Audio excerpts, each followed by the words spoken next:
Chapter 214. Song Ling and Ziyang have sent people to find him. But Shangjing's security is so tight that Su Junqing managed to find a loophole. It'll be harder to catch him now. Luo Tian wasn't optimistic. Yi Zhuge thought for a while and asked Luo Tian, "Can you raise a parasite that can track evil energy?" "I can't. Only the young master can raise parasites. But he's in seclusion right now. He'll probably come out in 2 days." Luo Tian shook his head. Bloodthirsty's blood essence wasn't that easy to refine. "Wait for him here.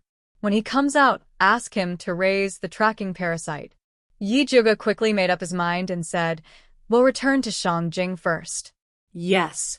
Luo Tian nodded and decided to help the young master refine the blood essence faster. Blood Cloud Peak, 3,000 miles away from Shangjing. Bloodthirsty's ancestor was sleeping on a big redwood bed with his eyes closed.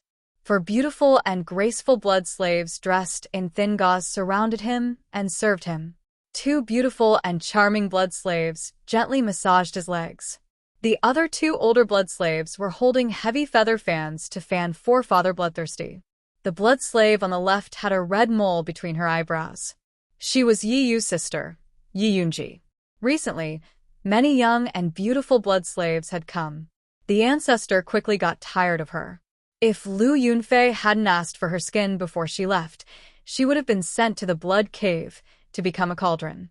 Today, she had earned the right to fan and serve him because of her obedient behavior. The cave was silent except for the sound of the fans flapping in the wind. Bloodthirsty's ancestor closed his eyes. His wrinkled face looked like a shrunken orange. Suddenly, he opened his eyes and a sinister light shot out from them. "Ancestor?" The 2 blood slaves massaging his legs lifted their heads in confusion. They didn't expect Bloodthirsty to kick them. With a loud bang, the 2 blood thralls were torn into pieces, flesh and blood splattering everywhere. Yi Yunji knelt on the ground immediately, not daring to say a word. "Ancestor, spare me." The other blood slave begged for mercy with tears on her face. The gauze on her body slid down, revealing a large area of her white skin. She looked very seductive. Bloodthirsty forefather didn't even look at her because he was so mad. His lifeblood essence had actually been refined by someone else. This was absolutely a great humiliation to him. At this time, the thin monkey-like man came in a panic and reported, "Old ancestor, it's not good. Senior brother Xiong's soul lamp has also extinguished." A bunch of trash. Bloodthirsty's forefather was so enraged that he slapped the charming blood slave to death. Yi Yunji crouched even lower and gave Skinny Monkey a pitiful look. The thin monkey-like man recognized that Yi Yunji wasn't in a good situation. He hurried to talk to Bloodthirsty's forefather.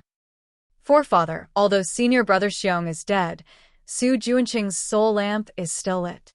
When Yi Yunji heard that Su Junqing was still alive, her eyes immediately emitted an extremely resentful light. She didn't expect that the heartless man was still alive. This was for the best. One day, she would dismember Su Junqing's body into 1,000 pieces. Yi Yunji pressed her forehead to the ground and used all her strength to suppress her excitement. Everyone else is dead. Only he is still alive. He is quite powerful. As expected, Bloodthirsty's forefather shifted his attention. He squinted and asked, "Are there any of our people in Shangjing?" "Forefather, there is 1 in the Yi mansion and 2 in the palace," the thin monkey-like man answered respectfully. "How come there are only a few people? What can 3 accomplish?" Bloodthirsty's forefather frowned. The wrinkles between his brows were so deep that they looked like they were carved by a knife. "Forefather, you are wise. Right now, the people in Shangjing are all experienced. We can use them," the thin monkey-like man said carefully. "Okay." Bloodthirsty's forefather nodded and ordered, "Send someone to Shangjing.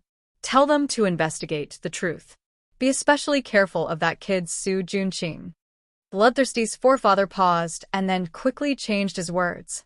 "No, if you see him, bring him back immediately. I want to interrogate him personally." "Yes," the thin monkey-like man exhaled in relief. This time, 3 people died in this mission. All of them were experts of the sect. Right now, everyone in the sect was in danger. No one dared to make a sound as they were afraid of being sent out. Fortunately, the forefather didn't say anything. All of you can leave. Bloodthirsty's forefather waved his hand tiredly. When the thin monkey-like man bowed and retreated, he imperceptibly waved his hand at Yi Yunji. Yi Yunji also quietly retreated with the thin monkey-like man. After leaving the forefather's cave mansion, the thin monkey-like man finally exhaled in relief. He wiped his sweat and said to Yi Yunji with relief, "I thought that arranging for you to fan the forefather would be a good job. I didn't think that this would be a disaster. You're lucky." "Thank you, brother thin monkey. Otherwise, I would have died today." Yi Yunji's pretty face was full of gratitude. "There's no need to thank me between us." The thin monkey-like man lowered his voice.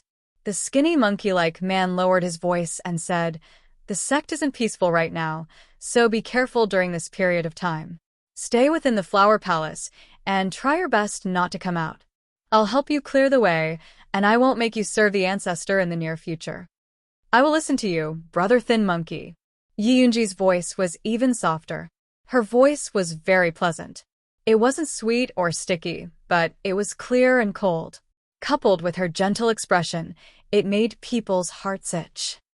"When I become a rank 2 blood guard, I will ask the forefather for a favor. I will ask him to reward you to me. At that time, you won't have to be afraid anymore."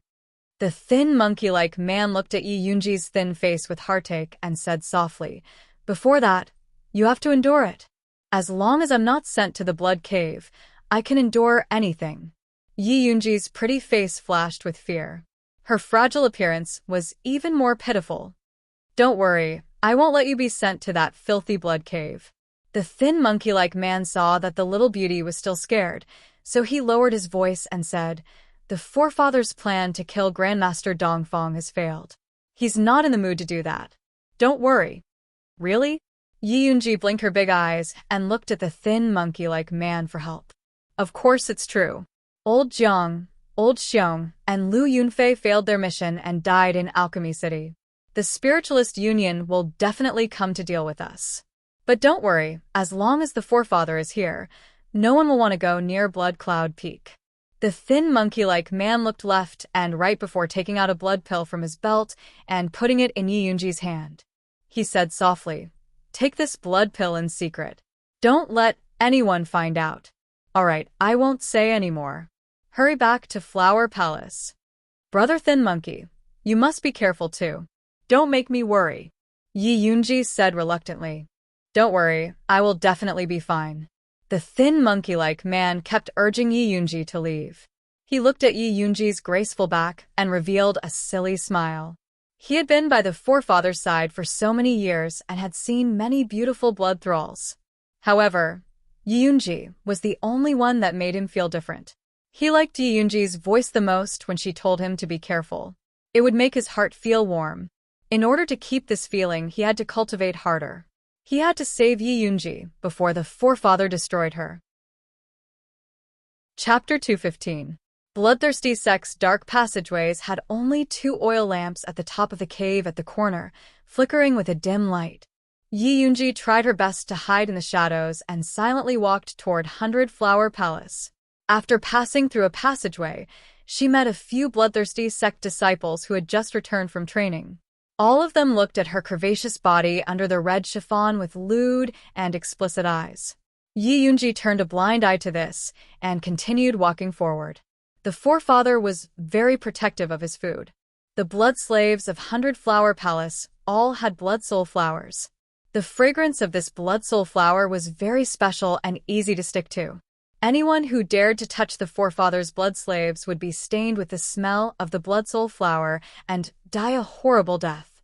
However, the forefather always liked the new and hated the old. After he was tired of playing, he would pull out the blood soul flower and throw the dead blood slaves into the blood cave for others to enjoy. The disciples had coveted Yi Yunji for a long time and laughed. "This blood slave has been with the forefather for a long time. She must be very good in bed. TCH, the forefather got tired of her a long time ago. If he didn't promise to give her skin to Lu Yunfei, she would have been sent to the blood cave long ago. Little beauty, I advise you to learn how to sleep with 100 men in one night. Us brothers can't wait. 100 men isn't enough. I heard someone brought a blood beast and wants to merge with it to taste her. Fuck, the women they've played with are all rotten. What are we going to do? Don't worry, they're definitely staying behind to reserve the place. Ha ha ha, that's more like it. Yi Yunji ignored the malicious words of the bloodthirsty sect disciples and quickened her pace back to 100 Flower Palace. The 100 Flowers Palace sounded very beautiful, but it was actually just a slightly larger cave. Long and narrow chambers were chiseled on top and hung a broken curtain to form their residence. Hearing the sound of Yi Yunji's return, pale faces popped out from behind the broken curtain of the small chamber. The blood slaves here were all women with spirit energy. Bloodthirsty sect's forefather had planted blood soul flowers on them, and all of their spirit energy had melted into their blood. This blood soul flower was very magical. It would form a protective light around their bodies, making them invulnerable to weapons and poisons. It was impossible for them to commit suicide. Bloodthirsty sect's forefather was extremely cruel to those who wanted to commit suicide. The new blood slaves had seen it a few times and no longer wanted to commit suicide. They could only silently wait for death. Yi Yunji was the oldest and lived in the highest chamber. Following the rope that had fallen from the side, she stepped on the steps that were carved out of the cave wall and climbed up to her own cave. The chamber was very narrow and could only allow one person to turn around. Apart from a thin bedding, there was nothing else inside. She had nothing inside except for a thin mattress. Of the room, after making sure that no one was paying attention, she took out the blood pill that Skinny Monkey had given her. This blood pill was a pill unique to the bloodthirsty sect. It was refined using various medicinal herbs mixed with blood essence, and it could increase the cultivation of the bloodthirsty sect disciples. Forefather Bloodthirsty often sucked the blood of the blood slaves. After a long time, their faces became dry and dull. At this moment, they weren't far from the blood cave. Skinny's sect couldn't save her, so he thought of this method. He wanted her to take a blood pill to preserve her appearance. At least, she wouldn't be thrown out by the forefather. Skinny's sect didn't expect that Yi Yunji's Yi family cultivation method was a dark art. This blood pill could not only preserve her appearance, but also allow her to steal a lot of spirit energy from the blood soul flowers. Yi Yunji started to cultivate after swallowing the blood pill. Rays of light started from her dantian and grew stronger after passing through several large meridians. Finally, they entered the inside of her right arm and stopped moving. After Yi Yunji finished cultivating, she gently rubbed the inside of her right arm. There was a lot of light gathered there, enough for her to activate the Yi family's concealment technique and leave.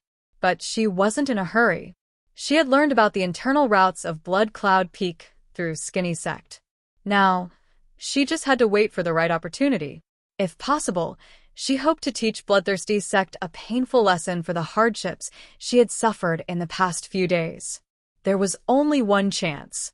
She had to be more patient. Yi Yunji adjusted her breathing and continued to meditate. Thunder Country's Shangjing, East Main Street 19, an imposing mansion. Under the command of Mother Qing, the capital magistrate's soldiers were hanging the plaque, Yi Mansion bestowed by the emperor. It was such a good day, but Yi Jiuge was in seclusion with Zishang. Although it was said to be seclusion, it was actually to avoid the warm hospitality of the great clans and the emperor. When Master Yin sent a top expert to guard Yi Jiuge, the news had already spread throughout Thunder Country. Everyone was interested in this expert. They also wanted to build a good relationship with Yi Jiuge, this independent spirit alchemist with a bright future. Invitations flew over like snowflakes. Even noble consort Shi and Dongfang Ke wanted to meet her in private.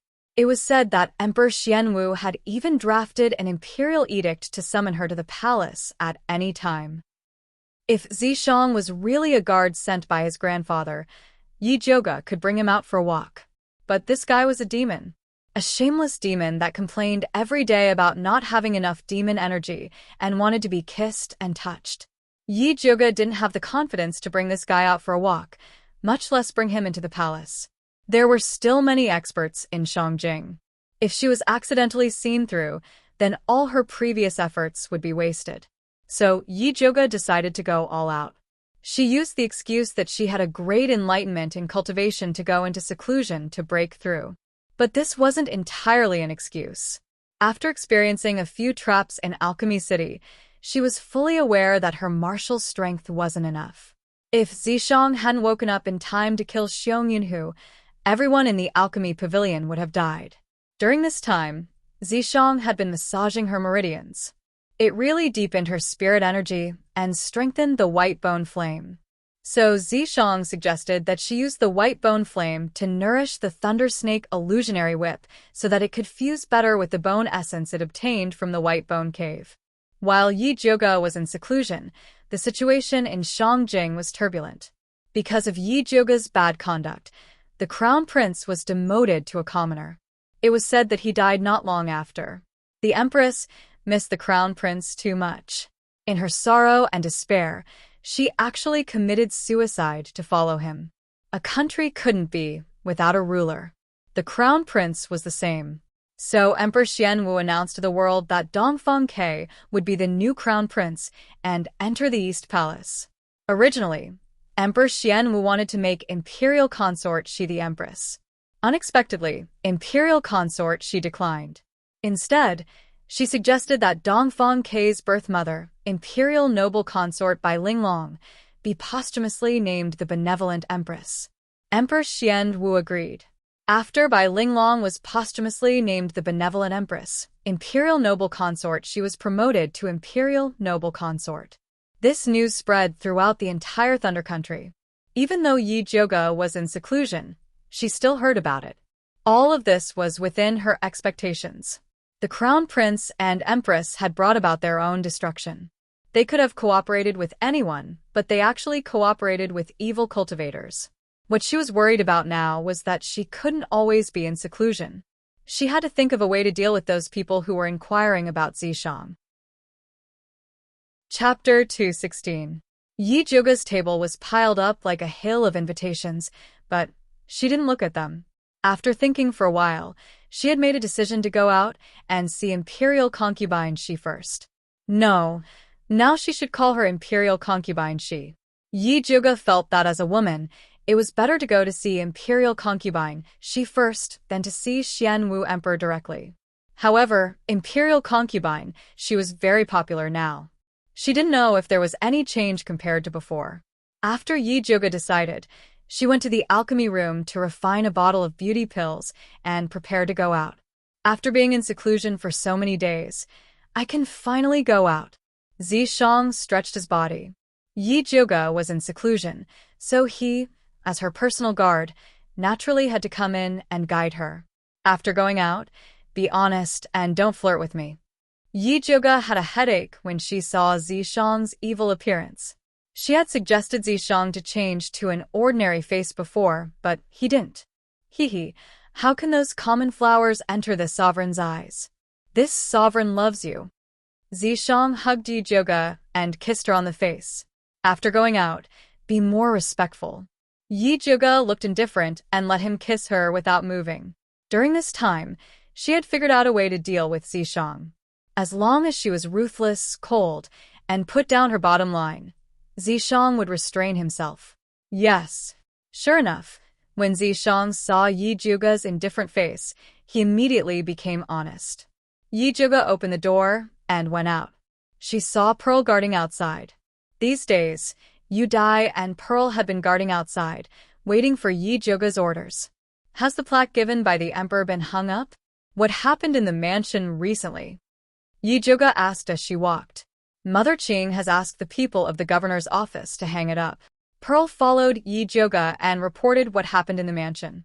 They left Yi Mansion to set up their own house. There were only maids and old women from Purple Forest Garden in the mansion. However, Yi Zhuge announced that she would go into seclusion at this time. Fortunately, Mother Qing had been in contact with the old servants of the Yun family these years. Relying on those old servants, Yi Mansion was finally supported.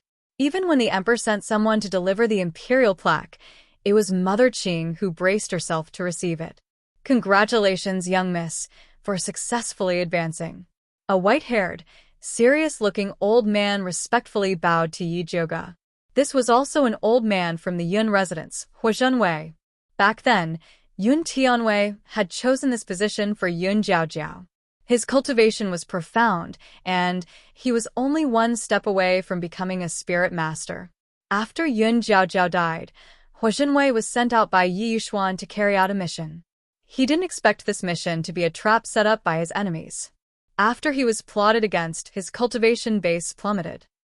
Disheartened, he concealed his identity and lived in seclusion in the countryside. It was Mother Qing who personally picked him up. After Yi Zhuge healed his internal injuries and restored his cultivation, he appointed him as the Yi residence's chief steward. After Yi Zhuge went into seclusion, the Yi family was able to be so peaceful, and it was all thanks to Elder Hua. Old Hua, please help me call Mother Qing. I have something to ask her. Yi Zhuge politely ordered. I'll go now. Elder Hua quickly brought Mother Qing over. Has there been any movement from the Yi family recently? Yi Zhuge picked up the teacup and took a sip.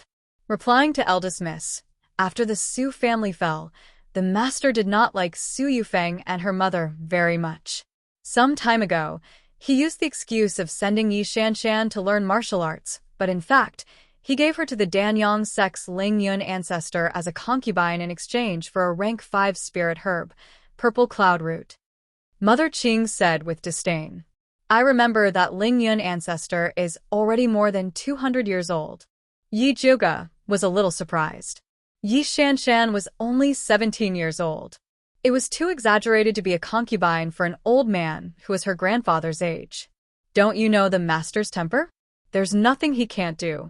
Mother Qing sneered, her face full of disdain. Although she didn't like Yi Shanshan, a good virgin was taken by her own father to exchange for a spirit herb. This kind of behavior was despicable. Yi Zhuge also sighed. Thinking about Yi Shanshan's arrogant and rude appearance, now she had to serve an old man. It was really not an ordinary kind of miserable. However, this was also what she deserved. Yi Zhuge would not sympathize with her, so he changed the topic. How is fourth sister now? She was most concerned about this sister. Fourth miss is now very favored by the master, but she is a little too close to seventh concubine. When Mother Qing said this, she suddenly frowned. Keep an eye on seventh concubine. If she has any unusual movements, immediately report to me. When she was in the Yi mansion, she had some doubts about the relationship between seventh concubine and the empress. Unfortunately, she did not find any evidence. Now that the empress had fallen, seventh concubine suddenly approached Yurui. Maybe she had some plans.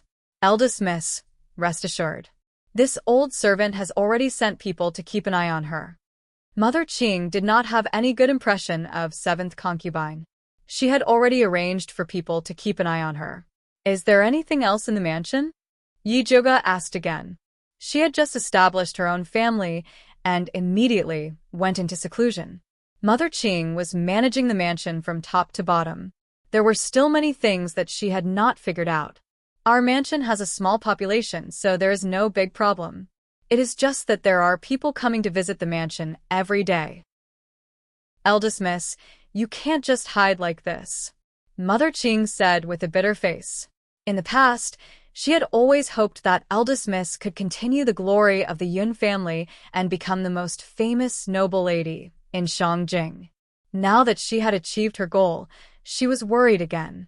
With so many people, it would be difficult to meet anyone. In the end, the one who was tired was her eldest miss. Don't worry about those people. I am going to the palace to see Imperial Concubine Shi tomorrow. Help me wrap up this bottle of beauty pills. Yi Zhuge took out a delicate white jade bottle from his Qianquan bag. Yes. Mother Qing took the white jade bottle and asked hesitantly, do you need to send a message to the palace? It didn't seem very good to enter the palace without informing them. No need, so as not to cause more trouble. Yi Zhuge shook his head. She had the palace token left by Imperial Concubine Shi in her hand. She could enter at any time. Then tomorrow, This old servant will accompany you, Mother Qing said, and went to make arrangements. Yi Zhuge rested for the night. The next morning, she took Mother Qing to the palace in a carriage to see the imperial concubine. The guard captain looked at her palace token and secretly looked at her a few times. He did not ask much and let her in. If it was in the past, even with this palace token, there would be a lot of questioning. But now, Yi Zhuge had become famous because of the incident in Alchemy City. The guards in the palace recognized her and did not dare to offend her. Yi Zhuge brought Mother Qing to Splendid Palace. From afar, she saw Aunt Hongxiu waiting at the door. She smiled and greeted, "Eldest Miss, you didn't tell us in advance that you were going to enter the palace." This servant was shocked when I received the news. Chapter 217. I wanted to give you a surprise. Yi Zhuge also smiled. This is indeed a big surprise. She was so happy that she wanted to come out and pick you up personally. Hongxiu smiled. This is too much. Yi Zhuge knew that Hongxiu was joking, so he said a few words. Yi Zhuge entered Splendid Palace and saw Imperial Concubine. She's standing in the palace. Although it was just a simple white dress, it didn't damage her imposing manner at all. She was unreachable like the clouds, completely worthy of her title of Imperial Concubine. When Imperial Concubine she saw Yi Zhuge, she immediately greeted her with a smile. She held her hand and said, "Little Heartless, you finally know to come see me first after coming out of seclusion." Yi Zhuge heard Imperial Concubine she call herself, and felt slightly relieved. It seemed that Imperial Concubine, she hadn't changed yet. Imperial Concubine, she took Yi Zhuge's hand and sat down. A trace of guilt appeared on her beautiful face. "I'm really sorry about the plaque. I originally wanted the Emperor to name you Yun Mansion, but I didn't expect the Emperor." Imperial Concubine, she sighed before finishing her words. When she learned that Yi Zhuge was leaving Yi Mansion to set up her own house, she was sincerely happy for her. She wanted to ask the Emperor to name Yi Zhuge Yun Mansion to support her. After all, Yi Zhuge was the last bloodline of the Yun family and was also surnamed Yun. The Emperor didn't say anything at the time, but in the blink of an eye, he named Yi Mansion and sent it to Yi Zhuge. She wanted to stop him, but it was too late. There's no difference between Yi Mansion and Yun Mansion. You don't need to take it to heart. Yi Zhuge really didn't care. A name was just a title. If she had to change her name just to draw a line with Yi Yuxuan, it would be making a big fuss. No matter what, I didn't think this through. Imperial Concubine, she let out a long sigh. If Yi Zhuge hadn't helped her detoxify, she would still be living a miserable life in the Imperial Temple. How could she have the glory she had today, let alone push down the Empress and Crown Prince? If you feel bad, then accept this. Yi Zhuge smiled and changed the topic. She took out the beauty pill from her Qianquan bag.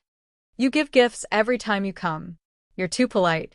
Noble consort, she knew that Yi Zhuge didn't want to talk about the plaque anymore, so she glared at her. When noble consort she took the gift and handed it to Hongxiu, she gave her a look. Hongxiu took the gifts knowingly and left with all the palace maids. When Yi Zhuge saw this scene, she knew that noble consort she had something to talk to her in private, so she also straightened her face. "Zhuge, I heard that your grandfather sent a top expert to protect you. Is that true?" Noble consort she's tone was very serious. "It's true." Yi Zhuge repeated the lie from before, then pretended to sigh in pity and said, "It's a pity that this expert's personality is too hard to figure out. He usually appears and disappears unpredictably. If he doesn't want to appear, I won't be able to find him." Yi Zhuge's words were meant to stop those people from thinking of meeting Zishang. In any case, Zishang was a great expert, and he could not command him. If he wanted to see Zishang, he could go and find him himself. When noble consort she heard Yi Zhuge's words, an expression of hesitation appeared on her face. Yi Zhuge looked at her doubtfully. The expression on noble consort she's face changed again and again.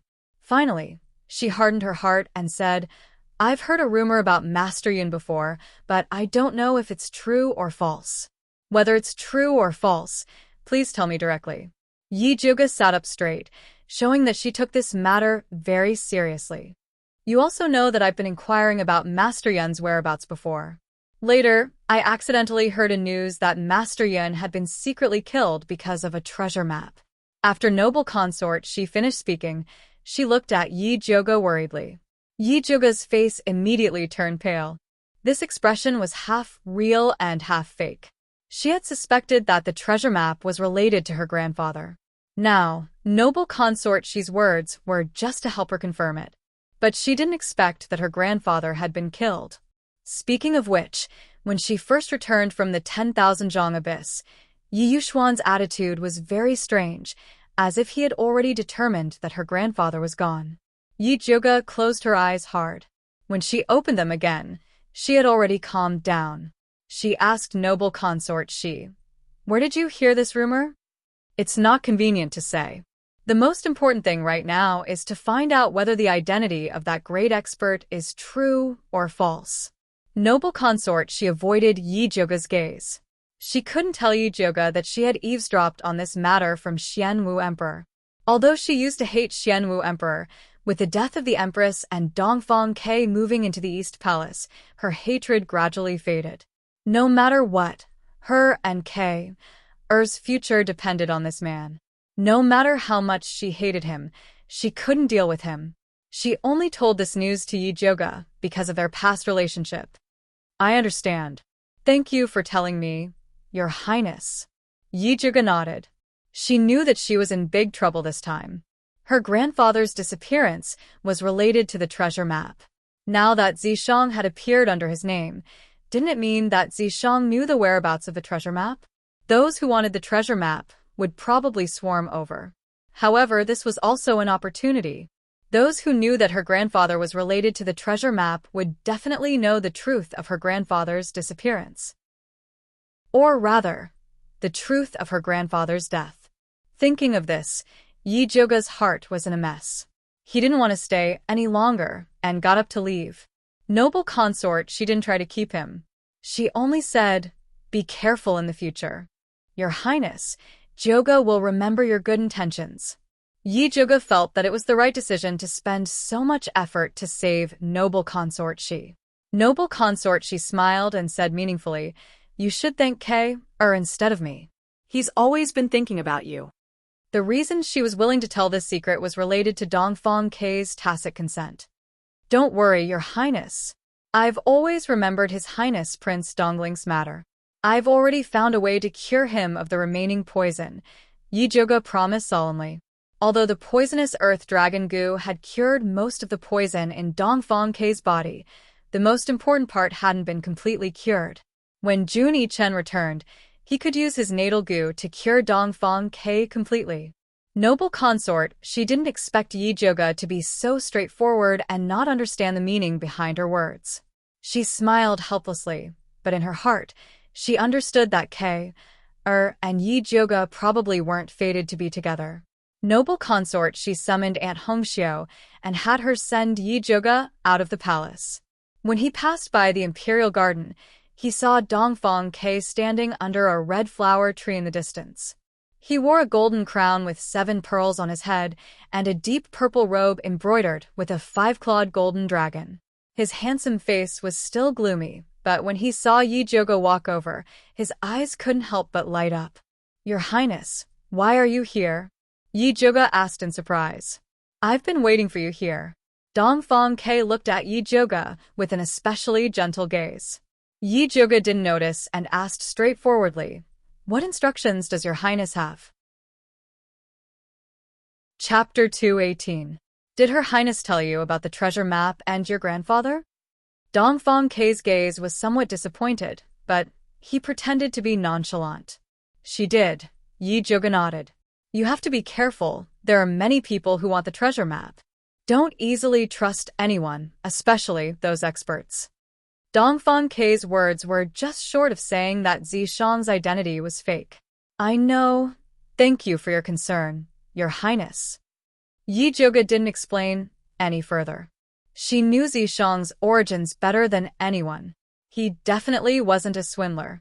At this moment, Zishang suddenly said unhappily, Is this brat looking to die? Although he was already in human form, it wasn't appropriate for him to follow Yi Juga to the harem, so he hid in the imprint. He hadn't expected to be caught red-handed. Don't do anything rash, Yi Juga hurriedly said. Actually, she could somewhat sense Dongfang K's intentions, but she didn't take it to heart. Putting aside the fact that Zishang was a domineering obstacle, even without him, it was impossible for her and Dongfang K to be together. Because Dongfang K wasn't her cup of tea. Dongfang K didn't know that Yi Juga was talking to Zishang in private. He even said sincerely to Yi Juga, "No matter what happens, come find me if you need anything. I will always stand behind you." This was already equivalent to a confession. "Thank you. I will find your highness if I need anything. It's getting late, farewell." Yi Juga clearly didn't take Dongfang K's words to heart. Since it was impossible, he shouldn't give Dongfang K any hope. Thus, Yi Juga straightforwardly left. Dongfang K looked at Yi Juga's departing figure for a long time before sighing softly. Although he had already guessed that Yi Juga had no interest in him, he was still a bit disappointed that Yi Juga had left so decisively. "Your Highness?" Aunt Hong Xiu's face was full of worry. Dongfang K quickly composed himself and instructed Hong Xiu, passed down the order to ensure Yi Juga's safety. Although Yi Juga had rejected him, he still didn't want to see anything happen to her. Yi Juga returned to the residence and summoned Zishang. "Come out and help me." Zishang quickly appeared from the mark and landed in front of Yi Juga. He asked with a grin, "Say it. Even if I have to climb a mountain of swords or go through a sea of flames, I won't hesitate." He was very satisfied with Yi Juga's attitude when she rejected him. "I'm going to look for Yi Yuxuan tonight." Yi Juga's face sank. Although she had long guessed that her grandfather's disappearance was related to Yi Yuxuan, no matter how much of a scumbag Yi Yuxuan was, he was still her biological father. She didn't want to take things too far until the very end. But now that it was related to his grandfather's safety, he had no choice but to go. However, if he wanted to get information from Yi Yuxuan, he would need Zishang's help. "No problem." Zishang nodded without hesitation. The night sky hung high, the stars were lonely, and the moon was as cool as water. Yi Yuxuan was currently in his room drowning his sorrows in alcohol. His usually elegant figure seemed to be in dire straits. He didn't know what he had done wrong to end up like this. He had thought that breaking off the father-daughter relationship with Yi Juga would be a quick move, and he would be able to get rid of this annoying evil girl. However, no one expected Yi Juga to turn the tables in the face of adversity and become the hero against the evil cultivators. Meanwhile, he had become a joke. Even Emperor Xian Wu was making matters worse by giving Yi Juga a new plaque. This was clearly encouraging her to go against him. The more Yi Yuxuan thought about it, the more annoyed he became. He couldn't help but drink another mouthful of alcohol. At this time, Song Bai quietly walked in and carefully reported, "Master, Madam said that she's not feeling well and wants to invite you over to take a look. If you're not feeling well, go find a doctor. Don't bother me with everything." Yi Yuxuan was already a bit drunk and roared with a red face. "The doctor said that Madam is depressed and needs to relax," Song Bai said with a bitter face. Ever since second young miss was sent away by Master, Madam had been crying all day. However, Master seemed to hate her to the extreme and hadn't even come to see her for a long time. They, the servants, were stuck in the middle and were bullied on both sides. Tell her that if anything happens to the child in her stomach, she won't be able to live, Yi Yuxuan said fiercely. If it wasn't for the unborn child, he would have written a divorce letter and told Su Yufeng to scram a long time ago. Song Bai didn't expect Master to be so heartless towards Madam. His heart pounded, and he didn't dare to say anything else. He hurriedly left. Yi Yuxuan still hadn't vented his anger. He picked up his wine cup and smashed it against the wall. He angrily shouted, "Slut! Stupid woman!" Back then, he thought Su Yufeng was a smart person. He didn't expect her to be even more stupid than a pig. "If she's a stupid woman, then aren't you even more stupid?" A cold voice rang out. "Who is it?" Yi Yuxuan fiercely looked around and saw a slim figure wearing a sky-blue dress standing by the mahogany window. Her black hair was simply tied into a snake bun with only a pearl hairpin. A few strands of hair fell to the side of her fair cheeks. Her eyebrows were black, and her eyes were like peach blossoms. Her facial features were exquisite and overflowing with spiritual energy. She was like a fairy that had fallen to the mortal world. "Jiao Jiao," the drunk Yi Yuxuan cried out. "You don't have the right to call me that." Yi Zhuge coldly replied. Ever since she found her mother's life-saving pill in the secret compartment of the study, she knew that this scumbag of a father's love for her mother was fake. "It's you." Yi Yuxuan's muddled mind finally woke up. The girl in front of him wasn't his first wife, Yun Jiao Jiao. She was clearly the evil girl, Yi Zhuge. "What are you doing here?" Yi Yuxuan shouted fiercely. He already knew that Yi Zhuge wouldn't come back. The current situation clearly showed that she didn't come with good intentions. "Let me ask you, does grandfather's disappearance have anything to do with you?" Yi Zhuge didn't bother being polite with his scumbag father and directly asked, "What nonsense are you talking about? What does your grandfather's disappearance have to do with me?" Yi Yuxuan raised his voice and glared fiercely at Yi Zhuge like an enraged bull. However, Yi Zhuge could see the weakness in his heart and coldly stared back at him. Cold sweat gradually appeared on Yi Yuxuan's forehead. That face that resembled Yun Jiao Jiao gave him incomparably great pressure. His throat moved, and he couldn't help but guiltily look away. Suddenly, he noticed that there were 3 shadows on the dimly lit ground. The extra shadow was standing beside Yi Zhuge. Yi Yuxuan abruptly looked up, but there was nothing beside Yi Zhuge. No, there must be something fishy going on. An extremely beautiful face flashed through Yi Yuxuan's mind, and his heart immediately trembled. It must be that expert called Yi Zi beside Yi Zhuge. Yi Yuxuan was just about to question Yi Zhuge when he realized in horror that the shadow suddenly pounced towards him. The next moment, he froze on the spot, unable to move. Chapter 219. A pair of cold purple vertical pupils appeared in front of Yi Yuxuan. Like a bottomless well, they surged and flowed in a strange and extraordinary manner. Then, the purple vertical pupils split into 4 and kept spinning like a dazzling kaleidoscope. Yi Yuxuan's eyes also spun like mosquito coils, his expression becoming more and more lifeless. "All right." Zishang retreated to Yi Zhuge's side, indicating that she could ask questions. "Did you cause the Yunwei Sea?" Yi Zhuge stared at Yi Yuxuan's eyes and asked. "No, I was just instructed by someone back then." Yi Yuxuan honestly explained everything with a wooden face. Back then, as a son-in-law, he was looked down upon everywhere and had always been resentful.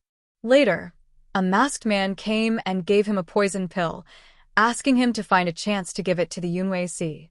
At first, he was very hesitant and afraid, but as his ambition grew, his desire to take over the Yun family became more and more insane. In the end, he used Yun Jiao Jiao to poison the Yunwei Sea. After being poisoned, the Yunwei Sea disappeared and was never heard from again. After the weak Yun Jiao Jiao fell ill, he quietly changed the dynasty of the Yun family to the Yi family. Later, Yun Jiaojiu seemed to have discovered something and raised doubts, even wanting to take back the Yun family's things. Seeing this, Yi Yuxuan immediately panicked. He didn't dare to harm Yun Jiaojiao, so he only secretly replaced the supreme-grade pills she took with substandard ones. Just like that, he watched his wife die of illness. Because of these shameful things, he disliked Yi Zhuge, who carried the Yun family's blood. It was as if Yi Zhuge's death could cover up his ugly crimes. After Yi Yuxuan finished explaining, he continued to stand where he was, stupefied. The room was as quiet as a grave. "Kill him," Zishang asked Yi Zhuge. For a moment, Yi Zhuge really wanted to kill Yi Yuxuan, this heartless scumbag of a father. But suddenly, Yi Rui's petite figure appeared in his mind. Yi Yuxuan was also Yi Rui's father. Although he was scumbag to the 5th aunt, he was still good to his talented daughter. Yi Rui was still young. Having a pill Dao master as a father would be more helpful to her future. Just give him the spirit-dispersing pill, Yi Joga said coldly. To a spiritualist, the gradual disappearance of one's cultivation base was the most painful. By the time Yi Yuxuan became trash, Yi Rui would have grown up. Let this scum of a father live in pain forever. That was the ending he deserved. It's nothing. Zishang took out a bottle of spirit-dispersing pills, wrapped them with his demonic energy, and buried them in several major acupoints on Yi Yuxuan's body. In this way, Yi Yuxuan's early cultivation wouldn't change much, but when he discovered it, it would be too late. Let's go. Yi Zhuge no longer looked at his father and left with Zishang. The journey back was a little dull. Yi Zhuge's heart was heavy. He didn't want to say anything. At this moment, Zishang suddenly said, "Your grandfather might not be dead. You don't have to comfort me." Yi Zhuge stared straight ahead without turning his head. According to Yi Yuxuan, the poison pill's effects were fierce, and the poisonous gas was overbearing. Grandfather was probably dead. I'm not comforting you.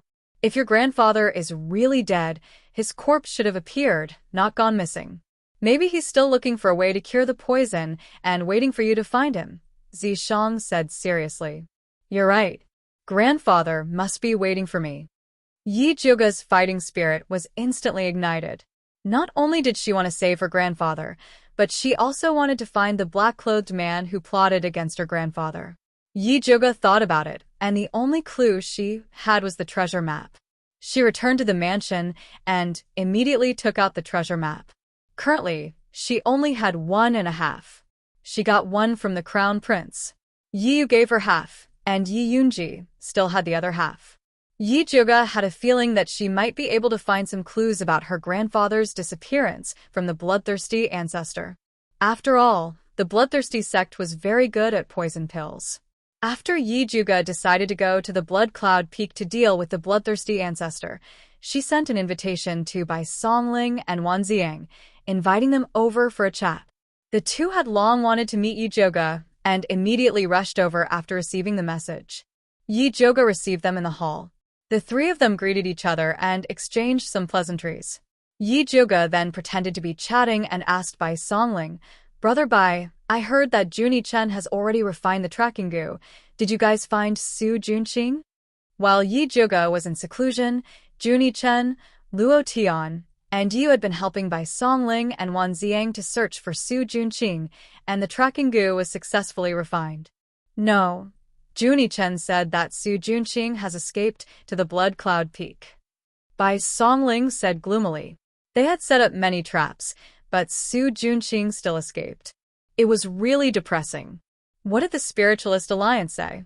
Did they let the bloodthirsty sect's evil cultivators be arrogant? Yi Zhuge asked. This was what she was most concerned about. Otherwise, she, Yi Yu, and the others did not have the confidence to go to the Blood Cloud Peak to save Yi Yunji.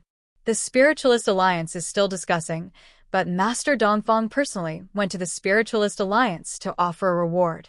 He said that if anyone can find the Blood Lotus and kill the bloodthirsty ancestor, he is willing to exchange a master-building pill. Bai Songling revealed a big piece of news. Master Dongfang actually has a master-building pill? Yi Zhuge was shocked. The master-building pill could increase the chances of becoming a spirit master. Because the spiritual energy was getting sparser and the age of the spiritual herbs was getting lower, it was hard to refine the master-building pill, which made it harder to become a spirit master.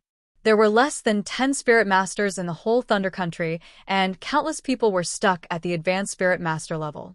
Although Yi Zhuge's cultivation was still a distance away from that of a spirit master, it would not be wrong to get it. Thinking of this, she was a little tempted. Yes, many spirit masters are fighting to sign up, and there are many core disciples of famous righteous sections. It is said that hundreds of people have signed up. The Alliance is a little worried, not knowing who to send to lead the team. After all, the bloodthirsty ancestor is not easy to deal with. Bai Songling said emotionally. This master-building pill was Master Dongfang's trump card. If he was not in a hurry to use the Blood Lotus to recover his cultivation, he would not have taken it out. I hope the Alliance can send more experts. That will be more beneficial to us. Although Yi Jyoga was tempted by the master-building pill, she still remembered that her most important mission was to rescue Yi Yunji and find clues about her grandfather's disappearance. First Miss is also going to the Blood Cloud Peak to kill the bloodthirsty sect. Bai Songling asked in surprise. The Blood Cloud Peak was thousands of miles away from Thunder Country. The journey there would definitely be dangerous. After all, the bloodthirsty ancestor would not be unprepared. Chapter 220. Yes, Yu is going to the bloodthirsty sect to save his sister. Luo Tian and Junie Chen are going to avenge their clansmen. As their friend, I have to help them. Yi Jyoga didn't mention the treasure map. Even though she was friends with Bai Songling and Wan Zieng, she didn't forget that they were from the imperial court. After all, Empress Xian Wu was also very ambitious about the treasure map. With Senior Yizi here, First Miss will definitely be able to kill the bloodthirsty sect ancestor and get the Blood Lotus, Bai Songling said and looked at the handsome man standing behind Yi Jyoga. This great expert called Yizi had become a famous person in Shangjing recently. Countless people wanted to get to know him and ask about Master Yun's whereabouts. Unfortunately, this great expert came and went like a ghost. He had a strange personality and didn't care about people. Even people who were close to Yi Jyoga didn't have a chance to talk to him. Zishang, who was standing behind Yi Jyoga, didn't hear Bai Songling. His lazy look made it seem like he hadn't woken up yet. Big brother Bai, you flatter me. Yi Jyoga smiled and changed the topic. Big brother Bai and Big brother Wan, do you want to come with us? We want to go too, but we don't have the time. Bai Songling had a regretful expression. Now that Dongfang Ke had just become the crown prince, there were many things he needed their help with. They couldn't go even if they wanted to. Since you two are in Shangjing, I will need you two to take care of my Yi mansion. Yi Jyoga smiled. If it wasn't for Bai Songling and Wan Zieng, Elder Hu wouldn't have accepted the imperial plaque so easily. Don't be so polite with me. Bai Songling pretended to be unhappy. Ever since they returned to Shangjing, he realized that Yi Jyoga's relationship with them had become distant. Although it was because they were serving different masters, it still made him feel bad. If he could, he wanted to follow Yi Jyoga like Yi Yu and Luo Tian. Unfortunately, the Bai family had done him a great favor. His life belonged to the Bai family and Dongfang Quebec Wan Zieng was the same. Back then, when the Wan clan was wronged and their entire clan was killed, it was all thanks to the Bai clan that they were able to clear their name. They had to repay this debt of gratitude. Yi Jyoga also knew that it was impossible for them to go, so he said, I have another matter that I would like to ask for your help with. Just tell us what you need. As long as we can do it, we will definitely help, Bai Songling said without hesitation. The two of you also know that the bloodthirsty sect is not easy to deal with, so please help me find out more about the Spiritualist Alliance. Yi Jyoga didn't stand on ceremony with them. They had some connections in the Spiritualist Alliance. Don't worry, we will inform you as soon as we have news. Bai Songling and Wan Zieng talked with Yi Jyoga for a while. Seeing that it was getting late, they got up at the same time and said, We still have work to do. Goodbye. Both of them were now promoted. Bai Songling was transferred to the Imperial Army as a commander, and Wan Zieng was promoted to the Minister of Justice. The two of them were extremely busy every day. Today, they finally managed to squeeze out some time to see Jyoga, so they had to leave after discussing some matters. I'll send you off. Yi Jyoga stood up. It's just a few steps. There's no need to send me off. If you continue to be so polite, I won't come again, Bai Songling said jokingly. All right, let Elder Hu send you off. As an advanced spiritualist, Elder Hu could completely represent Yi Jyoga. This way, please. Elder Hu came forward in time and personally sent the two of them off. The hall was empty in the blink of an eye. Yi Jyoga returned to his seat and picked up a teacup to moisten his throat. Just as he was about to speak to Zishang, he suddenly raised his hand and flicked a black-purple spirit light toward the roof. Who's there? Yi Jyoga immediately looked up. He saw Yi Yu, Luo Tian, and Junie Chen fall from the roof beam like dumplings. What the hell are you doing? Yi Juga put down his teacup and looked at Junie Chen with a puzzled expression. I don't want to run into that chatterbox by Songling, so I wanted to hide on the roof. Junie Chen looked at Zishang with some fear. Ever since he absorbed the drop of blood essence from the bloodthirsty patriarch, his cultivation had greatly improved. He thought he could give Yi Juga a scare, but he didn't expect to be knocked down as soon as he touched the roof. This devilishly handsome man was indeed an expert. His accurate judgment was too terrifying. No wonder he could kill Xiong Yunhu, who was on a rampage. Boring, childish. Yi Juga instantly understood Junie Chen's intention to show off. TSK, a little brat is a little brat. He used to pretend to be arrogant and cold, but now he finally showed his true colors. Luo Tian had always been indulgent toward Junie Chen, so accompanying him was understandable. But Yi wasn't a child anymore. How could he be as mischievous as Junie Chen? Yi Juga thought about this and asked Yi, Junie Chen and Brother Bai are at odds, so it's normal that they don't want to see each other. Why don't you want to see them? It's not that I don't want to see them, but I don't want them to know about the treasure map. Yi was also very direct. He and Yi Juga had the same idea. The treasure map had to be hidden from them.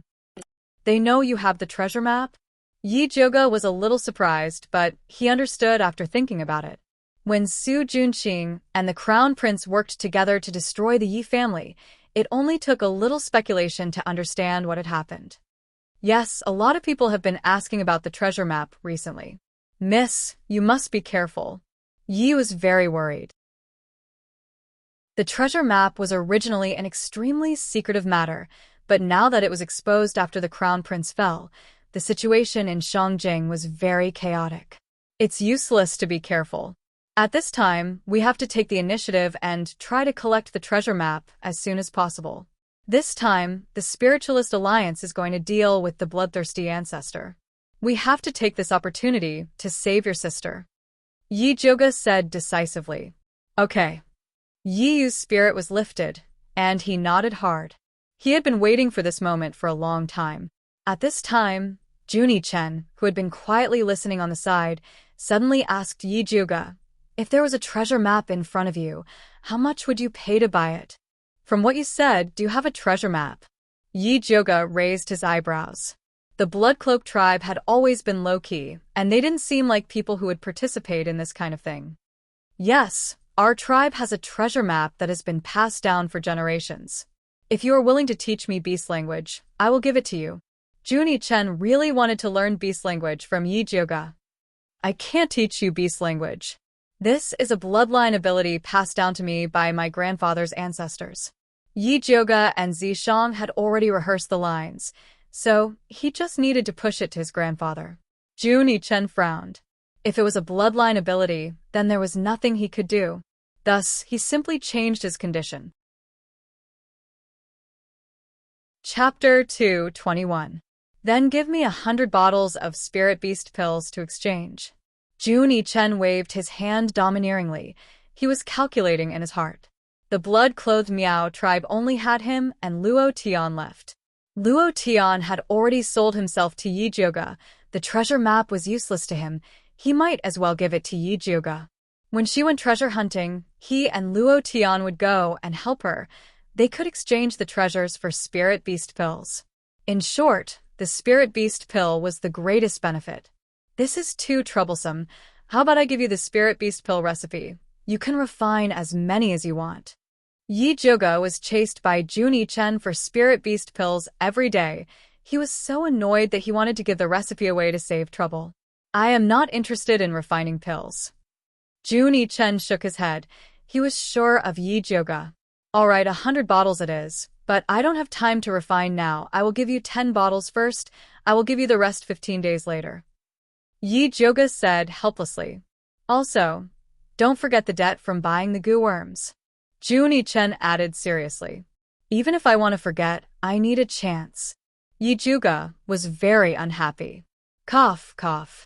At this time, Luo Tian suddenly covered his mouth and coughed a few times, then pretended to say casually, if it is convenient, how about giving me this month's Spirit Beast pills? A monthly allowance of 1 bottle, such a good benefit. He could not lose it. Then can my monthly allowance be changed to spirit beast pills, or can I buy a bottle from you? Yu asked carefully. Recently, Black Overlord had been complaining to him every day, saying that Xiaohong could eat spirit beast pills with its master, but it had to eat poison with its master every day. It even had the thought of going on strike. All right, I will give it all. Yi Zhuge felt that he really owed them. Thank you, Mississippi. Luo Tian smiled reservedly. Don't thank me too early.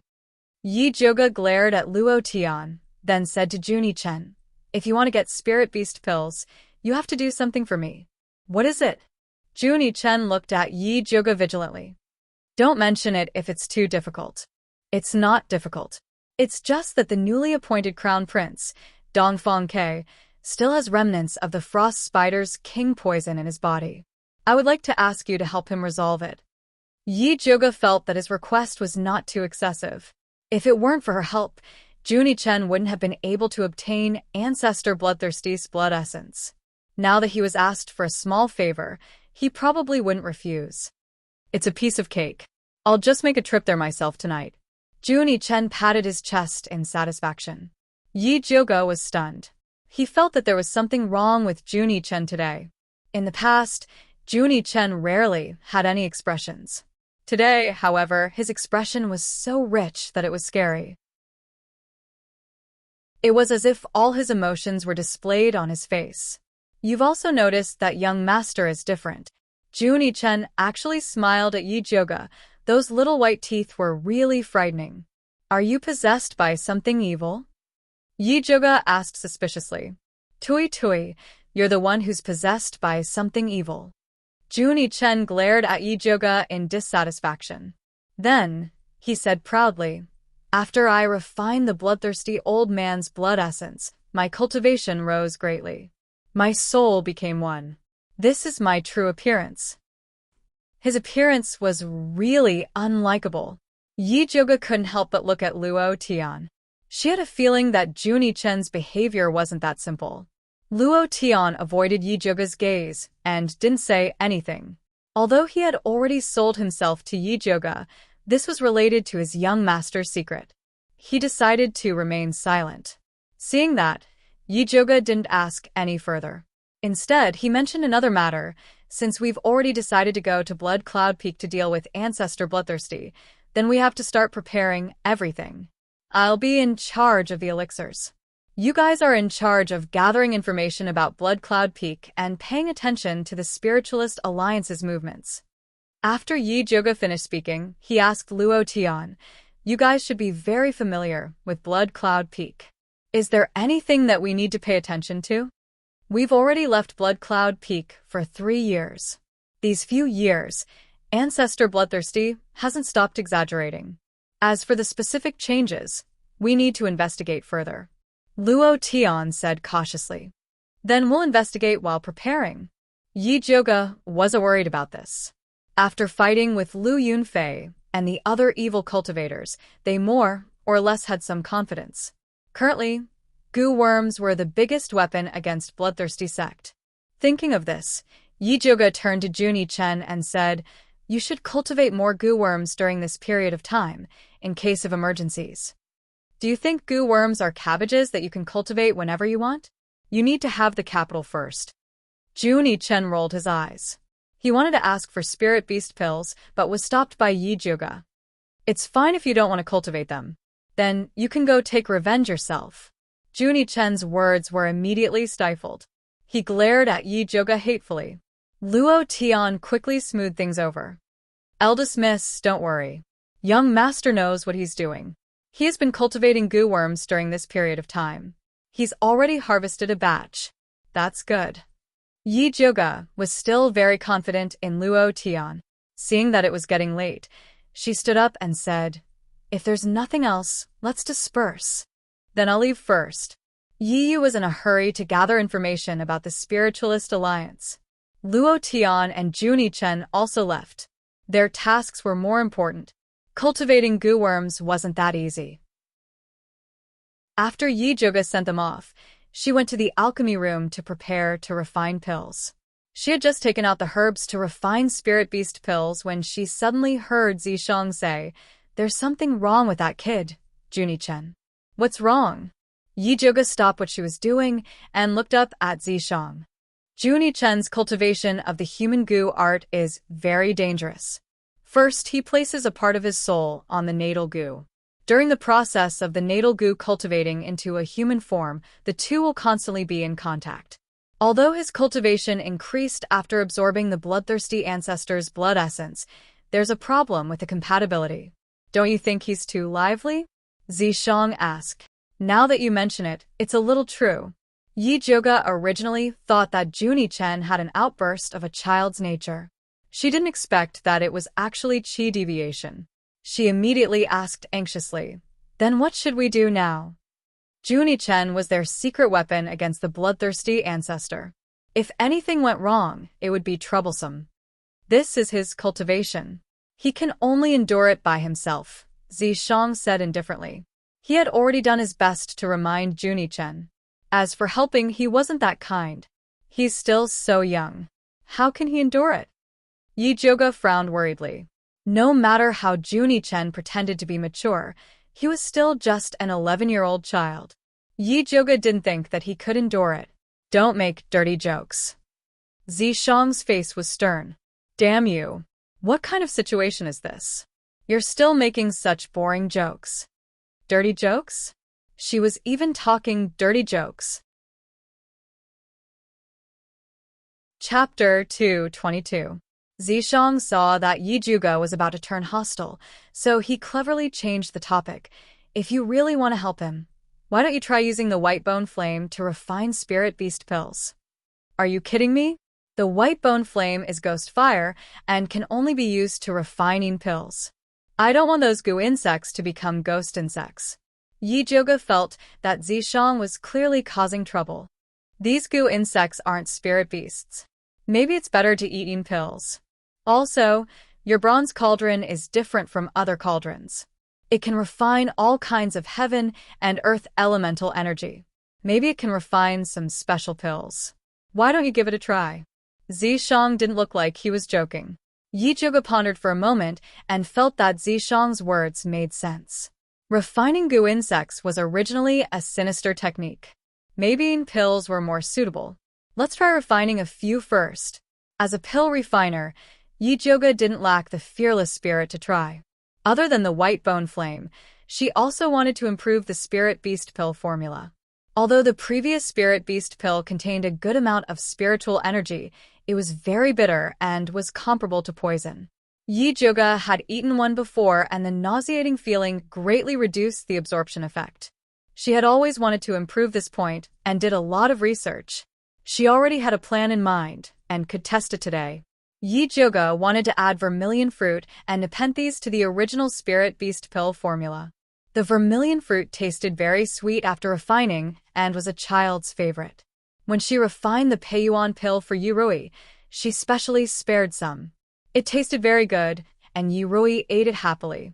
Later, she accidentally discovered that if a certain proportion of nepenthes was added to the vermilion fruit, the taste would become even more delicious and sweet. Yi Zhuge took out the small bronze cauldron. Ever since the fat black rat fell asleep, the small bronze cauldron had changed a lot. After injecting spiritual energy, it was half the height of a person. Not only could it contain more herbs, but the refining speed was also faster, and the success rate was much higher.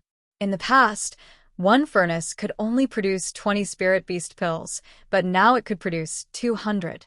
It was because of this magical tool that she dared to agree to Junie-chen's request. Otherwise, just refining spirit beast pills would exhaust her to death. Yi Zhuge put the ingredients into the small bronze cauldron and summoned the white bone flame to start refining. Although the soybean-sized white bone flame looked very small under the huge bronze cauldron, the power it could unleash was very strong. The herbs in the bronze cauldron quickly melted and turned into a black liquid. Seeing that it was about time, Yi Zhuge threw the vermilion fruit and nepenthes grass into the small bronze cauldron according to the ratio of 1:5. The vermilion fruit and forget worries grass turned into a dark red liquid, perfectly fusing with the solution of the spirit beast pill. finally turning into red bean-sized pills. Yi Juga made a hand seal to open the cauldron, and a refreshing fragrance assailed his nostrils. The green cauldron was filled with pills, and the color was as alluring as cherries. Why does this pill look like a candy? Zishang raised his eyebrows. This is exactly what I want, Yi Juga said as he took out a pill and threw it into his mouth. He discovered that the spirit energy contained in this batch of spirit beast pills was even purer than before, without a trace of ghost chi or yin energy. What's going on? Yi Juga was shocked. Could it be that this small bronze cauldron was so magical that it could even turn ghost chi into spirit energy? All things return to one. Ghost chi is also a type of heaven-earth yuan chi.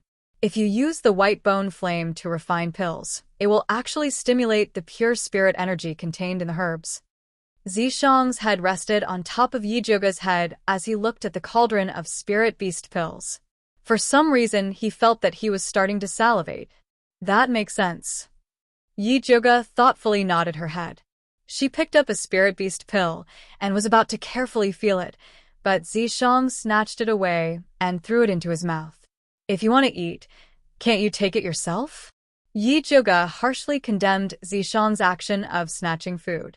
It's more delicious to snatch it. Do you want a bite? Zishang held a spirit beast pill in his mouth and moved closer to Yi Juga's mouth. Disgusting. Yi Juga pushed Zishang's head away. She did not want to eat this evildoer's saliva. Zishang pressed the back of Yi Juga's head and forcefully invaded. He tyrannically pushed the pill into Yi Juga's mouth and tangled with her. This was a very, very sweet kiss.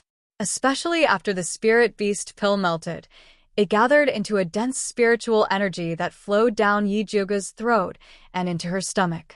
It was warm and comfortable. Her entire body relaxed. Her mood was calm and satisfied. She was even somewhat reluctant to end this kiss. In the end, Zishang took the initiative to stop. He did not tease Yi Juga like he usually did. Instead, he turned around and announced to the small bronze cauldron in a domineering manner. This cauldron of pills belongs to this sovereign. With that said, his sleeves grabbed towards the large bronze cauldron. A cauldron of 200 spirit beast pills flew into his sleeves in a line and disappeared. You took it away just because you said so. Did you even ask for my opinion? Yi Juga was unconvinced. She would not admit that she was venting her anger on Zishang, this guy who ran away after kissing her. Do you need this sovereign to emphasize again who you belong to? Zishang blinked his peach blossom eyes, as if saying, if you don't understand, this sovereign is more than happy to prove it to you. No need. Yi Juga glared at Zishang. She was very clear about the fact that she had long sold herself to Zishang. This pill is not bad, it's just that the name is too unpleasant. Zishang threw a pill into his mouth and said unhappily, calling it spirit beast pill is too insulting to this sovereign's demonic character. At the very least, it should be changed to something like limitless pill, overlord pill, or something like that. Forget it, I'm still counting on this pill to earn money. How would Yi Juga dare to come up with such an annoying name? Most importantly, Heavenly Spirit Pill, Overlord Pill, and whatnot did not match the characteristics of this pill. Then let's call it Heavenly Dragon Pill. Zishang decided. Heavenly Dragon, your sister? Yi Juga rolled her eyes at Zishang. After thinking for a moment, she said, then let's call it Cherry Pill. These pills looked like small cherries and were worthy of the name Cherry Pill. Furthermore, she had eaten one just now, and realized that it had the same effect of replenishing spiritual energy for humans, so there was no need to stick to the name Spirit Beast Pill. All right. Zishang reluctantly agreed, and then threw another pill into his mouth, and ate it with relish. Yi Juga could not help but raise her eyebrows. She did not expect that Zishang was such a demonic person who loved to eat candy. Perhaps in the future, she could use this point to make an issue out of it, such as threats and temptations. Yi Juga thought about all sorts of things in her heart, but her hands did not stop moving. Very quickly, she refined a new batch of spirit beast pills. This time, she did not wait for Zishang to snatch them, and quickly kept the spirit beast pills. Then, She began to carefully study the characteristics of this new pill. When she ate the first pill, she only felt that it was filled with spiritual energy. When she ate the second pill, she was disturbed by Zishang, and that feeling of ecstasy was too subjective. When she ate the third pill, Yijoga finally realized that the characteristics of this new pill was actually to calm the mind. Chapter 223. Yijoga looked at the cherry pill in disbelief. She ate 3 more in a row to confirm that the pill really had the effect of calming the nerves and gathering qi. Calming the nerves and gathering qi sounded simple, but it was a requirement that many spiritualists could not achieve. When a spiritualist advanced, they would either advance or fall back. The process was very dangerous, and very few could maintain a calm mind. Spiritualists who could afford it would buy some calming pills when they advanced. However, better calming pills required a lot of high-rank spirit herbs, and the refining process was very difficult, causing the price to be very high. There were very few spiritualists who could afford it. However, this cherry pill actually had the effect of calming the nerves and gathering qi. It was a little weak, but there was a lot of it. The materials to refine this batch of cherry pill were much cheaper than a calming pill. Refine it well, and you'll have the bright future. Zishang had to admit that Yijoga was very talented in alchemy. The cherry pill had spiritual power and could calm the nerves. It was good for him, let alone ordinary people and spirit beasts. Of course, the delicacy was also an indispensable factor. Do you think this cherry pill's effect of calming the nerves and gathering qi can help Juni-chen get through the break-in period? Yijoga was still worried about Juni-chen. Yes. Zishang nodded. Then let's go find him. Yijoga made a prompt decision, took the pills and left. Zishang naturally followed her. Juni-chen was still living in the place where he was originally arranged to raise the poisonous earth dragon Gu. Luo Tian also stayed with him. The sun was high up in the sky, and the blazing sunlight shone on the ground. The courtyard was quiet, and only the sound of the poisonous dragons gnawing on their food could be heard. The spacious courtyard was filled with dustpans, which were filled with poisonous earth dragons that had advanced for the second time. The poisonous earth dragon, which used to be white and chubby, was now a bit more intelligent, and it ate the black fly grass ferociously. Yijoga and Zishang walked into the courtyard and were about to call someone. Suddenly, they heard a child's sharp laughter from inside the house. It was obviously Juni-chen's voice. What's going on? Yijoga was shocked and walked into the house. Deep inside the dilapidated house, it was gloomy and dark. With his back facing the door, Juni-chen squatted on the ground and kept drawing circles. From time to time, he would let out a strange and shrill laugh. The whole scene was indescribably strange. Luo Tian was lying in the doorway with a trace of blood at the corner of his mouth. His chest was not moving at all, as if he was already dead. Luo Tian. Yijoga's eyes narrowed. Just as he was about to rush in to check on Luo Tian, he was stopped by Zishang. Something's not right. Zishang frowned and a solemn expression appeared on his handsome face. Isn't that obvious? Yijoga was anxious. How was this not right? This was simply eerie and terrifying. Zishang ignored Yijoga and flicked his finger at Juni-chen.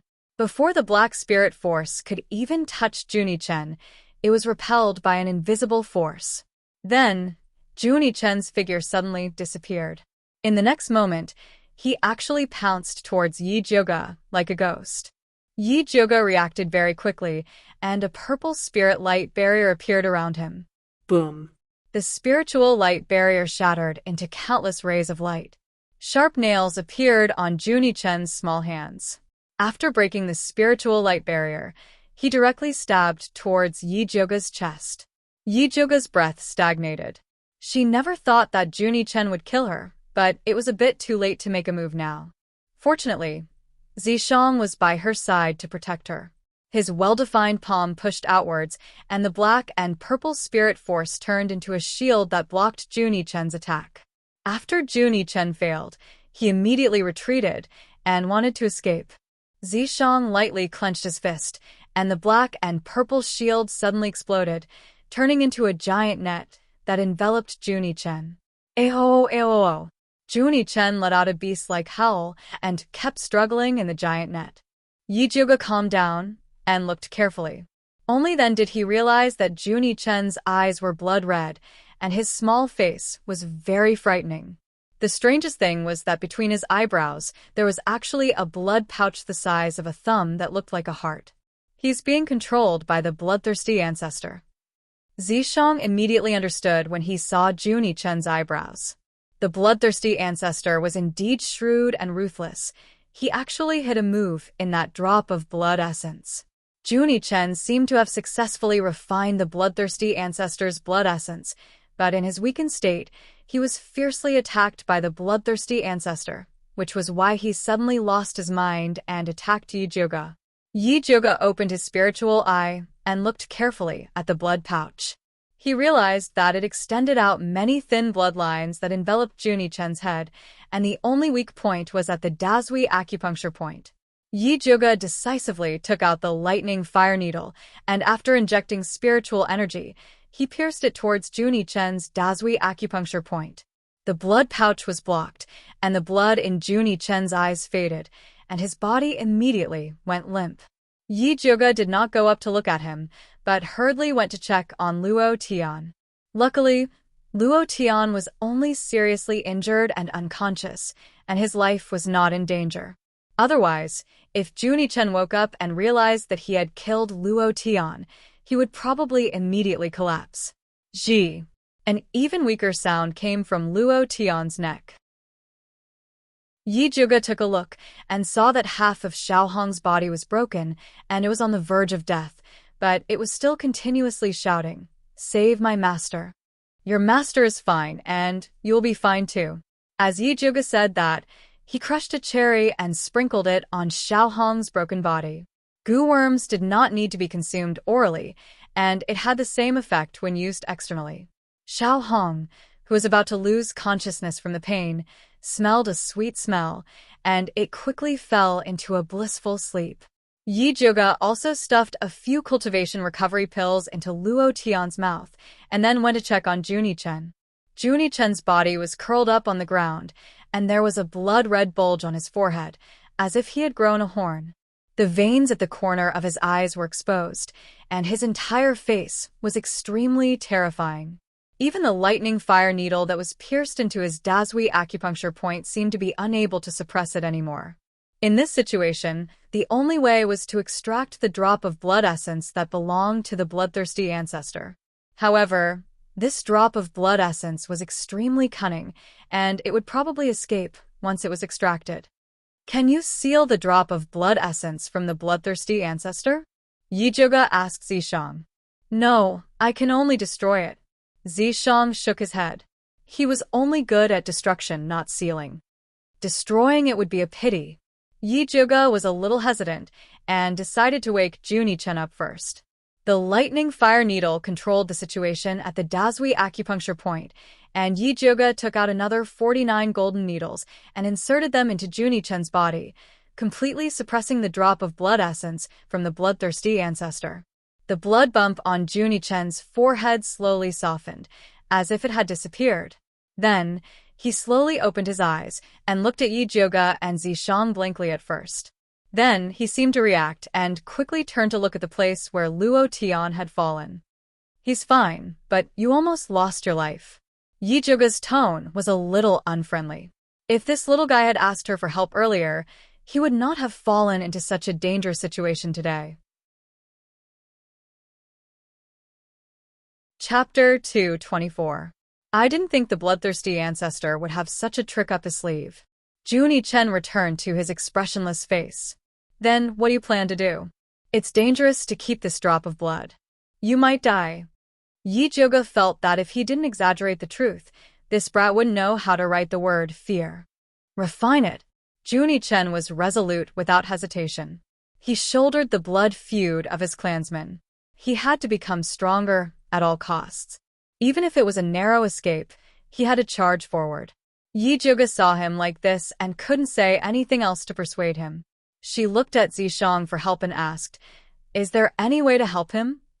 This is a battle between him and the bloodthirsty ancestor. Zishang's expression was indifferent. If he couldn't even refine this drop of blood, how could he talk about revenge? That's right. This is my hurdle. I can overcome it myself. Junie Chen stood up and pulled the Thunderfire needle from behind his neck. The other golden needles fell to the ground. Yi Zhuge made a hand seal and took back the Thunderfire needles and golden needles. Then, he took out the cherry pill that he had just refined and said to Junie Chen, "This is my new spirit beast pill. I hope it can help you." Why is it red? Junie Chen opened the bottle and looked at Yi Zhuge in confusion. This is a modified formula. I guarantee you'll be satisfied. Yi Zhuge didn't explain. Only those who had tasted it would know. Junie Chen ate one doubtfully. Then his eyes widened in disbelief. See? It calms the nerves and gathers qi. Yi Zhuge was slightly proud. It seemed that Junie Chen knew his stuff. Junie Chen didn't hear what Yi Zhuge said. He poured a bottle into his mouth and swallowed it without chewing. The drop of blood also felt something was wrong. It split into two and turned into two blood-red tentacles that emerged from Junie Chen's forehead. Junie Chen sat down cross-legged. His abdomen began to bulge. A golden-red light shot out from his abdomen and headed straight for the two blood-red tentacles. The two blood-red antennae shrank back and split into two as they began to flee in different directions. The golden-red light chased after the one on the left and swallowed it in no time. The blood-red tentacle on the right suddenly burst forth, breaking through the skin on Junie Chen's neck and flying out. Junie Chen calmly opened his mouth, and the golden natal goo flew out aggressively. It opened its mouth wide and swallowed the escaping blood essence in one gulp. Junie Chen's vital goo had already undergone a huge transformation. His head had completely evolved into a human head, and his face, which resembled Junie Chen's, was filled with a triumphant expression. Apart from its head, it had even evolved to have two thin arms, and below that was its insect body. It flew back to Junie Chen's head and laid there, shouting, "Do you have any more of those cherry pills?" Give me another stack. Junie Chen silently raised his hand and poured two cherry pills into his mouth. The natal goo screeched and turned into a beam of golden light, entering Junie Chen's mouth. "Did you succeed?" Yi Zhuge asked. Junie Chen nodded silently, then took out a red cloth bag from his bosom and threw it towards Yi Zhuge. He was actually extremely grateful for Yi Zhuge's help, but his awkward personality prevented him from saying any words of thanks, so he could only express it with his actions. Zishang grabbed the cloth bag and opened it. It turned out to be half a treasure map. "Brat, at least you know what's good for you." Yi Zhuge unceremoniously put away the treasure map. "I still need to consolidate my cultivation. I'll leave Luo Tian to you." Junie Chen was even more impolite than Yi Zhuge. After throwing Luo Tian to Yi Zhuge, he prepared to return to his room to continue cultivating. "Wait, have you finished helping me with Dongfang K's matter?" Yi Zhuge called out to him. "Dongfang K's poison has been completely removed," Junie Chen said without turning his head, then entered the room and closed the door. Yi Zhuge couldn't just leave him like that, so he could only helplessly stand guard at the door. "Sit here." Zishang waved his hand, and two chairs appeared in front of them. Yi Zhuge and Zishang sat side by side, then asked, "What do you think Bloodthirsty Ancestor will do after he receives the news that we're going to attack Blood Cloud Peak with great fanfare?" Zishang pondered for a moment, then said, "He'll probably think about how to use this opportunity to eat more people. He's treating us like vegetables." Yi Zhuge didn't believe that Bloodthirsty Ancestor was that strong. If he was really that strong, he would have ascended to the heavens long ago. Why would he stay in Blood Cloud Peak? "If it's me, that's what I'll do," Zishang said matter-of-factly. "I'm not asking you. I'm asking Bloodthirsty Ancestor." Yi Zhuge was speechless. "I'm not Bloodthirsty Ancestor. If you want to know, go ask him yourself." Zishang refused to answer Yi Zhuge's stupid question. Blood Cloud Peak, Blood Pool. Bloodthirsty Ancestor was currently cultivating in the large blood pool in the center. Lu Yunfei and Old Man Su's bodies were soaking in two small blood pools beside him. At this time, more than half of their bodies had dissolved, leaving only 2 heads floating above the blood pool. The scene was extremely terrifying. Soon, the 2 heads dissolved as well, turning into 2 extremely thick bloody lights that gathered at the center of Bloodthirsty Ancestor's body. These 2 bloody lights were the most critical moment of his cultivation method. Bloodthirsty Ancestor calmed his mind and prepared to fuse with them. However, at this moment, his heart suddenly shrank and the meridians in his body froze. As soon as the 2 bloody lights entered, the rest immediately disappeared. Damn it! Bloodthirsty Ancestor's cultivation failed, so he went crazy with anger. The blood pool bubbled like boiling water. He had never thought that at the critical moment of his cultivation, that drop of lifeblood essence would be completely absorbed by someone else. Even the contingency he had left behind was eliminated. Skinny Monkey was guarding outside. Hearing the Ancestor's rage inside, he was shocked. He had been guarding Bloodthirsty Ancestor for so many years, but he had never seen the old man make a mistake during his cultivation. Ancestor, what's wrong? Skinny Monkey didn't dare to rush in, so he could only shout anxiously from outside. I'm fine. Bloodthirsty Ancestor's chest throbbed violently, but he quickly suppressed this emotion. Bloodthirsty's sect wasn't a solid piece of iron. His disciples were all jackals and wolves. He couldn't afford to make any mistakes. He couldn't let them know that he had made a mistake during his cultivation. Bloodthirsty Ancestor couldn't help but think of the plan he had been planning for a long time. He thought that if he sent Lu Yunfei and Xiong Yunhu out, he would definitely be able to get Dongfeng Yao back for him to use as a blood guide. He didn't think that his plan would fail miserably and cause him to lose a lifeblood essence. Although Su Junqing had brought Lu Yunfei and his grandfathers, it couldn't make up for his loss.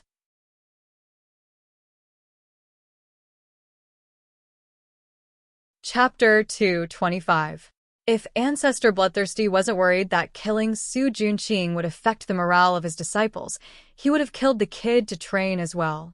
However, it was a critical time to fight against the spiritualists. He not only had to keep the kid under control, but he also had to give him some rewards to let his subordinates know that as long as they worked well for him, there would be many benefits. Ancestor Bloodthirsty quickly made up his mind. He stood up and left the blood pond, calling for Skinny Monkey. Ancestor, what are your orders? Skinny Monkey bowed and asked politely. Su Junqing did a good job this time. Bring out blood slave number 13 and give it to him. Ancestor Bloodthirsty took out a red flower-shaped seal and threw it to Skinny Monkey.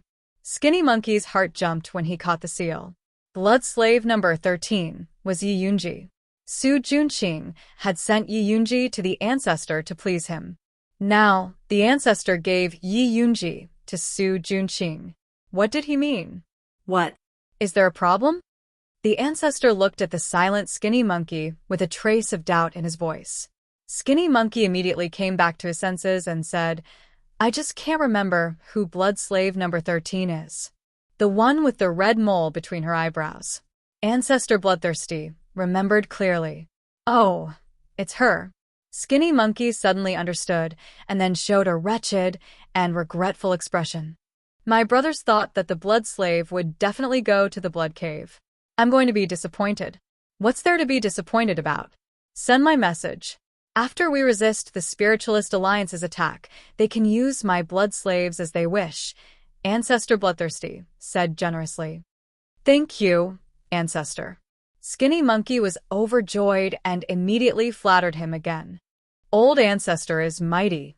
With you here, we will definitely defeat those rookies from the Spiritualist Alliance and give our bloodsucking sect more blood resources. All right, stop flattering me. Go and do your work. Ancestor Bloodthirsty waved his hand impatiently. Yes, yes, yes. Skinny Monkey immediately bowed and left. He didn't dare to delay and immediately took the seal to the 100-Flower Palace. Yi Yunji was secretly cultivating. Hearing Skinny Monkey call for her, her heart jumped. Ancestor Bloodthirsty should be cultivating right now. He shouldn't be looking for a blood slave to serve him. Did something happen? She was anxious, and her face showed a bit of worry. Seeing Skinny Monkey, she asked nervously, Brother Skinny Monkey, what happened? The old ancestor wants to give you to Su Junqing, the skinny monkey said in a deep voice. To who? Yi Yunji thought she had heard him wrong. Su Junqing. Skinny monkey emphasized. Why is he here? Yi Yunji felt a chill rising from the soles of her feet, making her whole body feel cold. But at the same time, a ball of fire was lit in her heart, burning her to the point that she had to breathe heavily to avoid suffocating to death. Skinny Monkey Man knew the grudge between Yi Yunji and Su Junqing. He could understand her pain, so he told him how Su Junqing had brought his grandfather to bloodthirsty progenitor. To even his own grandpa, Su. Crazy as Skinny God, Skinny Yi sighed. Although he wasn't a good person and had harmed many people for the sake of cultivation, at least he wouldn't do anything to his family. He would also do his best to protect the people he wanted to protect. Su Junqing, Yi Yunji murmured. She wanted to bite the name and swallow it with her blood. Su Junqing, Yi Yunji muttered to herself. It was as if she wanted to crush the name and swallow it with her blood. Su Junqing, Yi Yunji murmured. She seemed to want to bite the name and swallow it with her blood. Don't do anything stupid. Skinny Monkey was worried that Yi Yunji would do something wrong. You don't have to worry too much. You are a gift from the patriarch. Su Junqing would never dare to kill you, Skinny Monkey said softly. I would rather he killed me. Yi Yunji's voice sounded like she was weeping blood. Tears flowed down her fair and beautiful face. Her tears were sincere, but most of them were for Skinny Monkey. The skinny monkey-like man was distressed. He quickly comforted Yi Yunji. I know you're upset. But don't worry, Su Junqing won't live for long. After we defeat the Spiritualist Alliance, the Ancestor will not spare him. Skinny Monkey had served Ancestor Bloodthirsty for many years. He knew what Ancestor Bloodthirsty was thinking. He knew that Ancestor Bloodthirsty would not tolerate a failure like Su Junqing. I hope I can live until then. Yi Yunji wiped her tears and took out something from her pouch. She gave it to Skinny Monkey and said, Brother Skinny Monkey, thank you for taking care of me. I don't have anything to thank you, so take this as a memento. Skinny Monkey took it and saw that it was a small wooden carving. The carving was of a lively monkey. I will save you from here. Skinny Monkey held the monkey carving in his hand and said to Yi Yunji as if he was making a vow. Yi Yunji just smiled. There was a bit of helplessness and a bit of gratitude in her eyes. Let's go. Skinny Monkey suppressed his excitement and walked towards Su Junqing's room. Yi Yunji followed him silently. Soon, the two of them arrived in front of a dilapidated room. They knocked on the wooden door above. Who is it? Su Junqing's voice came. Brother Su, it's me, Skinny Monkey. Skinny Monkey's attitude was familiar, and his voice was normal. Su Junqing hurried to open the door and greeted him enthusiastically. Oh, it's Brother Skinny Monkey. What brings you here? Then, he glanced behind Skinny Monkey and saw a blood slave with a slender body. Her head was lowered, and her long black hair hung on both sides. He couldn't see her face clearly. This blood slave number 13 is a gift from Ancestor Bloodthirsty.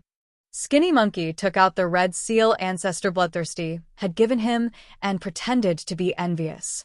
Kid, you're the favorite of Ancestor Bloodthirsty. When you get rich, don't forget to mention your brother.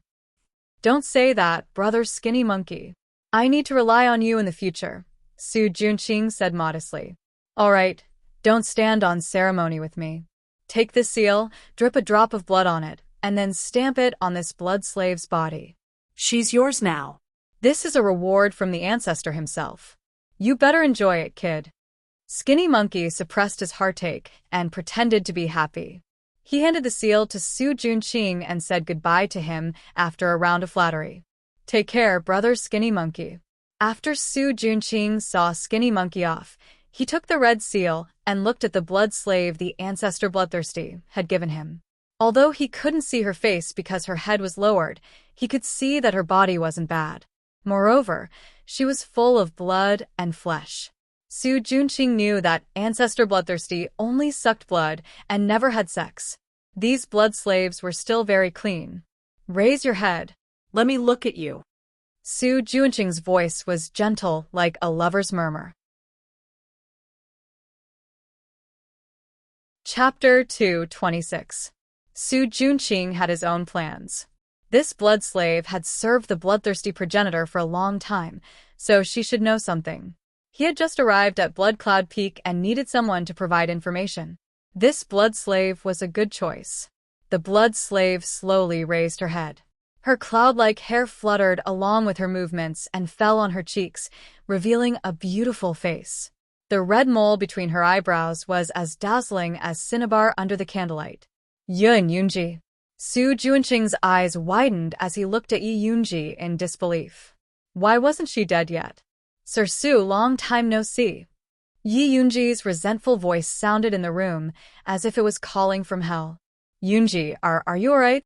Su Junqing reacted quickly and showed a complicated expression of awkwardness, melancholy, worry, guilt, and other emotions.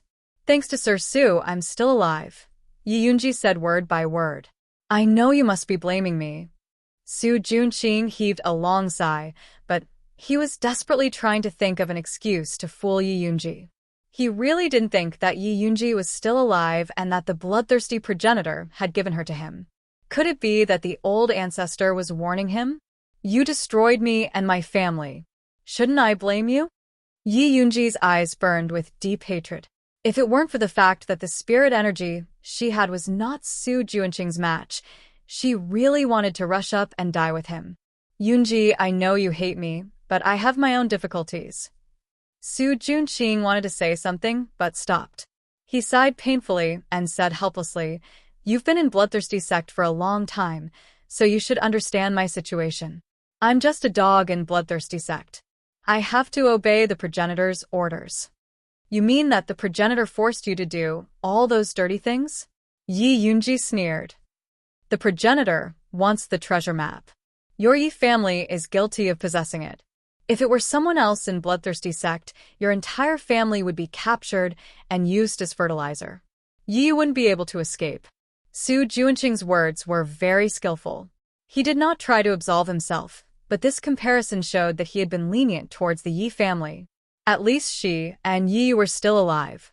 In that case, I should thank you.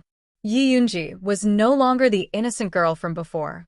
Of course, she wouldn't believe Su Junqing's nonsense. I know you resent me, and I have nothing to say. Since old ancestor has returned you to me, I will definitely treat you well in the future and make up for my mistakes. Su Junqing's handsome face was filled with gentleness and determination to make up for his mistakes. Haha, do you really think that ancestor gave me to you to reward you? Yi Yunji laughed sarcastically, then said with a malicious tone. Actually, he just wants to stabilize the morale of the army. After this incident, you will die without a doubt. Su Junqing's pupils shrank as he asked, What do you mean? You know Forefather Bloodthirsty's temper very well. He doesn't accept losers. Yi Yunji looked at Su Junqing's pale face and felt really good.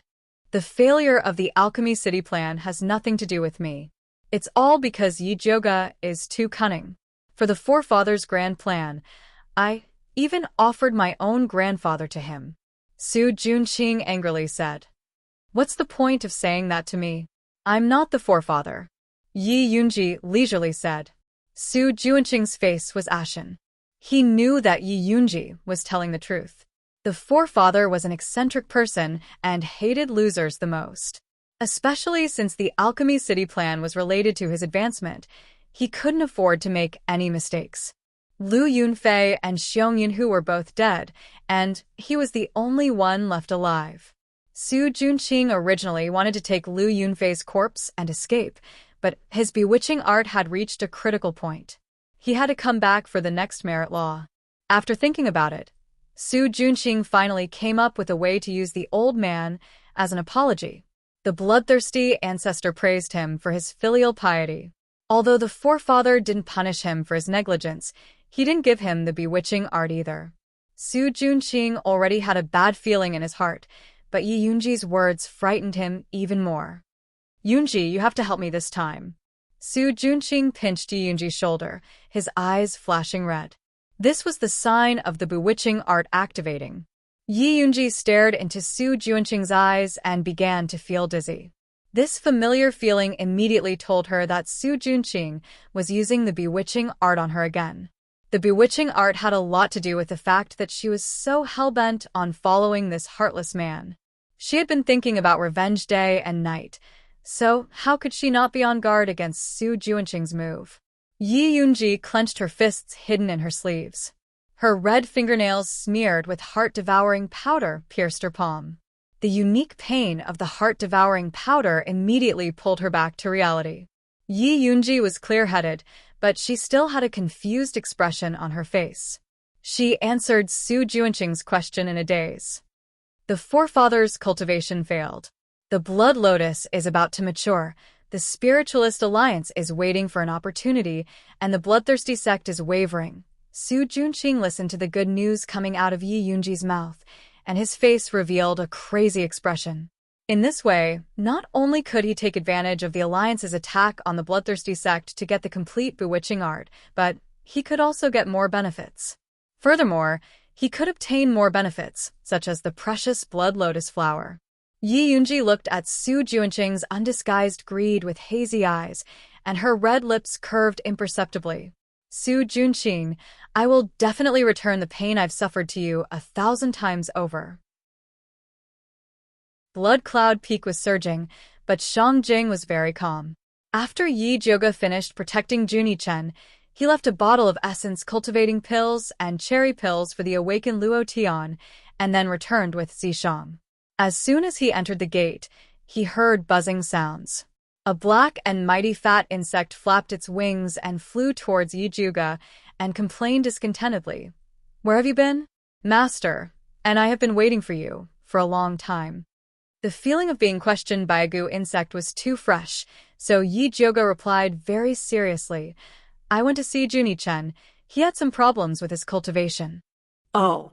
Black Overlord obviously did not care about the goo father that raised him, and instead surrounded Yi Jioge and shouted, Where's my master's reward?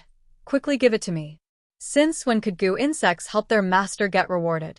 Yi Jioge felt that these goo insects were becoming more and more temperamental. In order to encourage them to continue, she simply gave Yi Yu's reward to Black Overlord. This is the newly refined Spirit Beast Pill, Cherry Pill. Yi Jioge took out a bottle of Cherry Pill. Black Overlord's small eyes shone with excitement, and immediately rushed up to hug the jade bottle that was even bigger than him, and then turned into a black light and disappeared. Chapter 227. As soon as Black Lord left, Yi Yu rushed out and asked anxiously, Where's my Black Lord? He flew away with your reward. Yi Jioge pointed in the direction where Black Lord had disappeared. That stupid goo got ahead of me again. Yi Yu was so angry that his face turned black. That Black Lord had no control over himself. Every time there was something delicious, he would eat until he died. He could finish a bottle of Spirit Beast pills in 15 minutes. He was a typical Sunlight Clan member. When there was nothing left, he was jealous of Little Red and the others and pestered Yi Yu every day to buy more. How annoying! Cough, cough. Do you want to get it back? Yi Jioge asked irresponsibly. It's useless now. Let's talk about business first. Yi Yu sighed. With that big mouth of the Black Tyrant, it was likely that even the bottle had been swallowed by now, so what was the point of looking for it? What's the matter? Yi Jioge cooperatively changed the topic. The Spiritualist Alliance is in a heated argument because of Grandmaster Dongfang's master-building pill. Many sects are trying to squeeze more people into their ranks. Right now, it's very noisy. I don't know when it will be settled. If we wait for them, I'm afraid we'll have to wait for a very long time. Are you sure about the leader? Yi Jioge asked. Yes, Gong Shifan is leading the team, Yi Yu said confidently. It's him. Yi Jioge thought of the handsome uncle who had helped her out. He was not a simple character. If he was leading the team, the Spiritualist Alliance would not be able to make a fuss for long. Gong Shifan. Zishang suddenly said coldly. Obviously, he remembered that it was the person who had helped Yi Jioge when he was asleep. Ask Dongfang Yao to pressure the Spiritualist Alliance. If they can't decide on the team in 10 days, we won't wait. Zishang looked at Yi Yu and ordered. Can we not wait? Yi Zhuge doubted that they could even fill the gap between the bloodthirsty ancestor's teeth. The bloodthirsty ancestor is prepared. The Spiritualist Alliance is still arguing. We must give them some pressure. Zishang's words were well-founded. Yi Zhuge thought it was a good idea, so he said to Yi Yu, do as he said. Yes. Yi Yu was about to leave. Yi Zhuge suddenly remembered something and hurriedly stopped him. Wait, let me draw some blood first. Blood? Yi Yu was stunned. He didn't understand what Yi Zhuge wanted to do with his blood. With your current cultivation, it's still dangerous to go to Blood Cloud Mountain. I plan to help you refine some secret pellets that can increase your cultivation in a short time. Yi Zhuge had gotten this idea from Bloodthirsty Forefather. His blood beads could stimulate the fighting strength of Xiong Yunhu and the others. In that case, she could use the same principle to refine a few pills for Yi Yu in case he needed them. This way, he wouldn't be fooled by Lu Yunfei like he was in Alchemy City. All right. With such a life-saving method, Yi Yu was naturally happy. He extended his hand without hesitation. Yi Zhuge took out the sterilized blood vessel and started to bleed Yi Yu. Young miss, if you refine pills for us every day, will it affect your cultivation? Yi Yu asked carefully. This question had always been in his heart. Other alchemists and spiritualists cultivated in seclusion, constantly improving their pill refinement and cultivation. Very few of them were distracted. However, young miss did many things personally and often fought with them on the front lines. How would she have time to cultivate like this? You don't need to worry about this. I know what I'm doing. Yi Zhuge couldn't tell Yi Yu that it wasn't that she didn't want to cultivate. It was because she was poisoned by the 9-layer bone shatter. Cultivating too much would easily cause her dantian to explode. At that time, she wouldn't even know how she died. Speaking of which, when she went to find Yi Yuxuan last time, she actually forgot whether he was the one who poisoned her. To be honest, Yi Zhuge didn't think it was Yi Yuxuan. At that time, she was so young. If Yi Yuxuan wanted to kill her, it would be as easy as flipping his palm. He didn't need to use such a high-end and special poison. However, she still needed to ask him. Yi Zhuge's mind was full of thoughts, but her hands didn't stop moving. Soon, she gave Yi Yu a bottle of blood. Is this enough? Yi Yu couldn't wait for Yi Zhuge to give him more blood so that he could refine more secret pills. Yes. Secret pills were something that could only be used when there was no other choice. How could they be used as food? Yi Yu put down his sleeves, curled his fingers, and whistled. Then, Black Tyrant flew out of the window with the jade bottle in his arms. His fat belly was so bloated that it was about to droop. Black Tyrant, who had just received his master's reward, perfectly displayed the true essence of the sunlight race. The jade bottle couldn't be any emptier. Let's go. Yi Yu shoved Black Tyrant into his pocket and left with Yi Zhuge. Yi Zhuge put away Yi Yu's blood and told Zishang about the 9-layer bone shatter. This sovereign has already asked for you. It wasn't your scumbag father who poisoned you. Zishang's answer was completely out of Yi Zhuge's expectations. When did you ask? Yi Zhuge asked in surprise. They were always together, so how could Zishang have the time to ask Yi Yuxuan? Is that important? Zishang raised his eyebrows. Alright, that's not important. Since it wasn't Yi Yuxuan who poisoned me, who else could it be? Yi Zhuge was very confused. I suspect it was your mother, Yun Jiaojiao. Zishang said something shocking again. You're saying it was my mother who poisoned me? Yi Zhuge was about to explode. Could it be that not only did she have a scumbag father, she also had a scumbag mother? I'm guessing that your mother already knew that your scumbag father was harboring evil intentions. That's why she poisoned you with the 9-layer bone shatter, so that you would be able to survive. At that time, if Yi Zhuge was still a talented first wife's daughter, she would most likely have been killed by Yi Yuxuan. Only by being a cripple would she be able to live longer. Only by staying alive would she have a chance to reverse the situation. Yi Zhuge was silent. Although her impression of her mother was already very faint, Mother Qing often said that her mother looked weak on the outside, but was decisive on the inside. It was indeed very likely that she would do such a thing. Although you can't cultivate quickly right now, if you completely remove the 9-layer bone shatter, you will be reborn and become an overlord spirit body. Zishang said. Not only was the overlord spirit body an excellent aptitude for body tempering, it was also extremely good for spiritual energy cultivation. Then how do I completely remove the 9-layer bone shatter? Yi Zhuge asked anxiously. There was always a ticking time bomb in her dantian, causing her to always feel extremely uneasy. Cultivation is not something that can be rushed. First, open up your meridians. When we dual cultivate, this sovereign will help you force out the second poison. Zishang was not anxious at all. Now that he had successfully transformed, he could always stay by Yi Zhuge's side to protect her, so she could take her time. Chapter 228.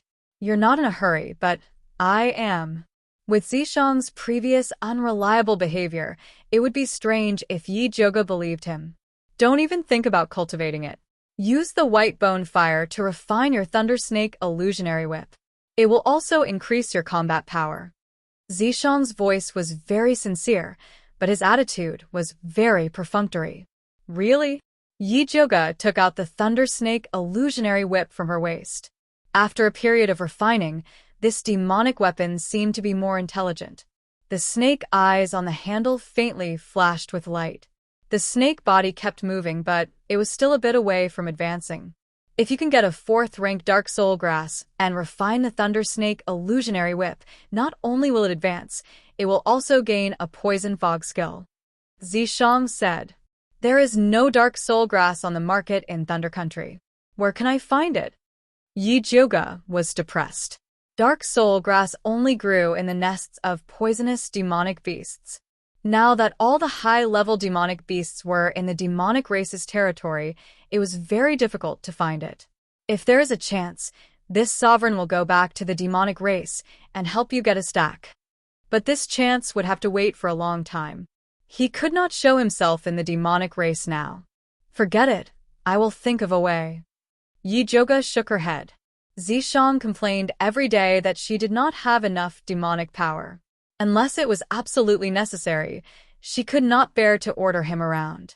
Yi Zhuge put away the Thunder Snake illusionary whip and began to organize the pills she needed to refine.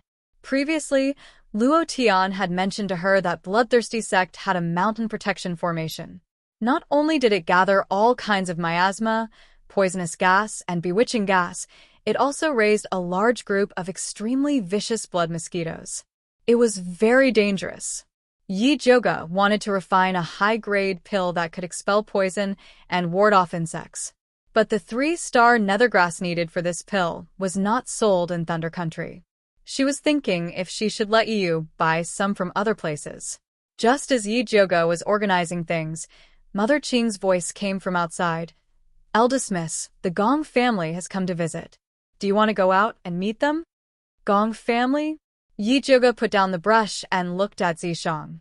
Zishang looked outside and said lazily, It's Gong Shifan and Gong Honglei. There are also a few small fries. Why did Gong Shifan come to find me? Yi Zhuge felt strange. She tidied up her appearance and walked out of the house. Zishang naturally stayed by her side. Wait. Yi Zhuge stopped and said to Zishang, Observe from the shadows and act according to the situation. Gong Shifan was a spirit master and had seen a lot of things. She was worried that Purple Deceased's sword would expose himself. All right. Zishang was indifferent to this, and he immediately concealed himself. Although Yi Zhuge couldn't see him, he could feel that he was by his side. He immediately calmed down and walked towards the hall. In the main seat of the hall sat a tall and thin man with deep eyes and a temperament like a mountain. His brows were filled with the vicissitudes of life, and his body had a very special attraction. It was Gong Shifan. Beside him was Gong Honglei. Behind them were a man and a woman who were both advanced spiritualists. The man was wearing blue clothes and was about 25 years old. He was quite handsome, but his eyes were a little unfocused. The woman was wearing a light yellow dress and was in her early 20s. She wasn't tall, had high cheekbones, slender eyes, and a slightly flat nose. Her looks were very average and even a little ugly. She had a rather high-rank storage bag on her waist, and her ugly face was full of arrogance. Seeing Yi Joga come out, the woman suddenly revealed a look of disdain and even let out a cold snort. Although Yi Joga felt that it was a little strange, he ignored her and bowed to Gong Shifan. Joga greets Master Gong. May I know what instructions Master Gong has for me today? I don't dare to give you instructions. I was just passing by and came to visit young Lady Yi. Gong Shifan smiled and pointed at Gong Honglei. This is my nephew, Honglei. I believe young lady recognizes him. Yes. Yi Joga nodded and greeted Gong Honglei. Young Master Gong, long time no see. Young lady, long time no see. Gong Honglei smiled and looked at Yi Joga with sincere and grateful eyes. Gong Shifan then introduced the man and the woman. This is Danyang Sek's Qiao Xiaohua and Yu Lingjun. Joga greets the two of you. Yi Joga greeted them indifferently. Yu Lingjun impolitely sized Yi Joga up and said arrogantly, Are you Yi Shanshan's sister? The younger sister is shameless, but the older sister looks more like one. Her words were very impolite, full of contempt and humiliation. Young lady Yu, what do you mean? Yi Joga's face sank. Yu Lingjun's slap was about to hit her face. If she didn't react, others would think that she was easy to bully. Danyang Sek's ancestor Lingyun is my grandfather. Yu Lingjun said proudly. Danyang Sect, ancestor Lingyun? Yi Joga suddenly remembered that wasn't the place where Yi Shanshan was sent to be a concubine. This was a disgusting misunderstanding. Her younger sister was a concubine and her older sister, who had the same surname, was looked down upon. It was all because of Yi Yuxuan. Young lady Yi has already established her own sect and has nothing to do with the Yi clan. Don't mix them up. Gong Honglei frowned and looked at Yu Lingjun unhappily.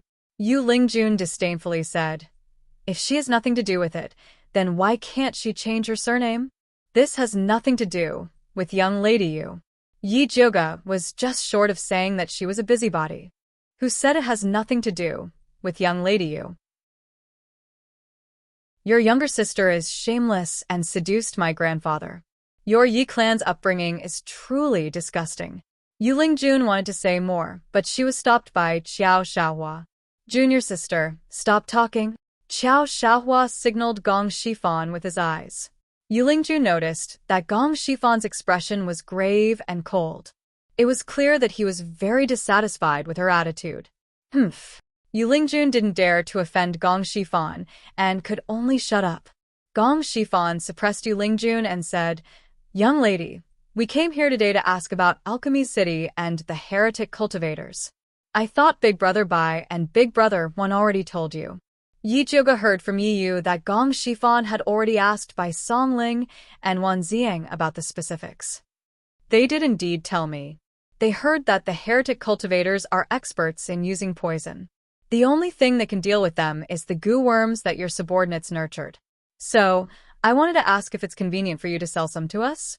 Gong Shifan asked politely. He had been appointed as the leader to deal with bloodthirsty sect and had carefully investigated this matter. Yi Joga's goo worms were an indispensable item on his list of resources. Yi Joga's eyes brightened. She suddenly realized that she could use goo worms to exchange for dark soul grass with the Gong clan. The Gong clan had such a large family business, it would definitely be faster than her looking for it herself. Chapter 229. Yi Joga was thinking about how to bring this up when Yu Lingjun suddenly said, Fighting against heretic cultivators is everyone's responsibility. Do you want to take money? Yi Joga raised his head in surprise. Who gave this person so much face to ask for something for free? That's right. Aren't you known as the hero fighting against heretic cultivators? Are you not even willing to give me something like this? Yu Lingjun said matter-of-factly. She just didn't like Yi Joga. He was just the elder sister of a lowly concubine, yet he was in the limelight in Alchemy City. This time, the Spiritualist Alliance was going to eradicate bloodthirsty sect. The competition in the alliance was so fierce that even her position was squeezed in with great difficulty. However, Yi Jioga easily occupied a spot and even made the leader Master Gong look at him in a different light. Those goo worms were just some unorthodox methods, yet he still dared to use them as a condition. He was simply shameless. Qiao Xiahua didn't try to dissuade his junior sister this time. Although their Danyang sect was famous for alchemy, master establishment pills were also very scarce. Yu Lingjun had an elder grandfather, so she had an advantage in this aspect. He didn't have a backer, so he could only rely on himself. Thus, he was determined to get this master establishment pill. In his eyes, Yi Jioga was a competitor. Weakening the competitor's strength was also very good. Gong Honglei was also stunned by Yu Lingjuan's shamelessness. After a while, he said angrily, "Who do you think you are to make people selflessly contribute?" "Young Master Gong, I'm talking to Miss Yi. Why are you so agitated?" Yu Lingjuan's gaze swept back and forth between Gong Honglei and Yi Jioga. Then, she muttered in a voice that everyone could hear, "The younger sister is shameless, but the older sister is no better." "You." Gong Honglei's face turned red with anger. If it wasn't for the fact that Yu Lingjun was a woman, he would have struck her. "Miss Yu, please behave yourself. Young Master Gong and I are just friends." After Yi Jioga solemnly clarified his relationship with Gong Honglei, he said to Gong Shifan, "But Miss Yu is right. Dealing with bloodthirsty sect is everyone's matter. Those who have the ability should contribute. I'm willing to give the goo worms for free." "TSK, isn't it just a goo worm? You speak as if it's something amazing." Yu Lingjun sneered. "Enough."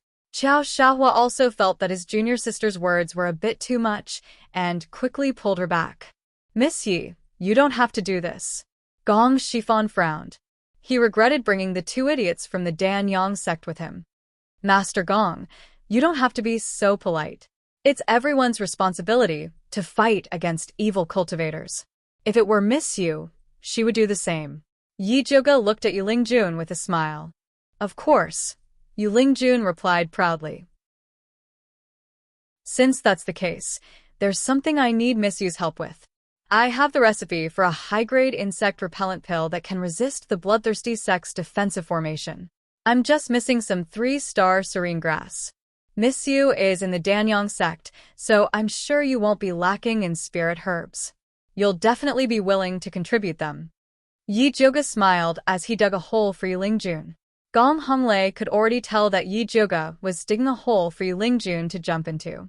He was very willing to help her, so he said loudly, "Miss Yi can actually refine this kind of spirit pill. That's great. This way, we have more confidence in dealing with the bloodthirsty sect." With that, Gong Honglei turned to Yu Lingjun and said, "Miss Yu, this 3-star serene grass is all up to you. Don't just say it and not do it." Yu Lingjun's expression changed, and she quickly said, "3-star serene grass isn't cheap, Yu. Miss Yu, don't tell me you want me to contribute even the pill recipe." Yi Jioga interrupted Yu Lingjun's words. Yu Lingjun really did have this idea. Gong Honglei rushed to say again, "Miss Yi is worrying too much. The Danyang sect has so many pill recipes, but I haven't seen them contribute any. In other words, if you want someone else to contribute a pill recipe, you should take one out if you have the ability." Yu Lingjuan's expression changed again. Pill recipes were a secret. Even if her grandfather was the patriarch of the Danyang sect, he couldn't break this rule. Qiao Xiahua saw that the situation was bad and quickly said, "Young Master Gong, the 3-star serene grass is expensive. We are just disciples of the Danyang sect, so we can't make the decision." "Is that so?" When the two of you made the decision to ask Miss Yi to contribute her goo worms, you were quite loud. Gong Honglei didn't give these two any face at all. Although the Danyang sect was also a large sect, the Gong family wasn't to be trifled with. There was no need to give them face. "How can those goo worms compare to the 3-star serene grass?" Yu Lingjun said angrily. The 3-star serene grass was a rank 3 spirit herb. It wasn't easy to cultivate it, so it was impossible for their sect to give it away casually. "Miss Yu, you're wrong. Everyone is showing their sincerity for this mission. The price is the sincerity, and my goo worms might not be worse than your 3-star serene grass. The market price of 3-star serene grass is less than 1,000 taels of gold each. My goo worms are priceless, Yi Joga said coldly. You have the cheek to ask for few stupid worms? Huffed.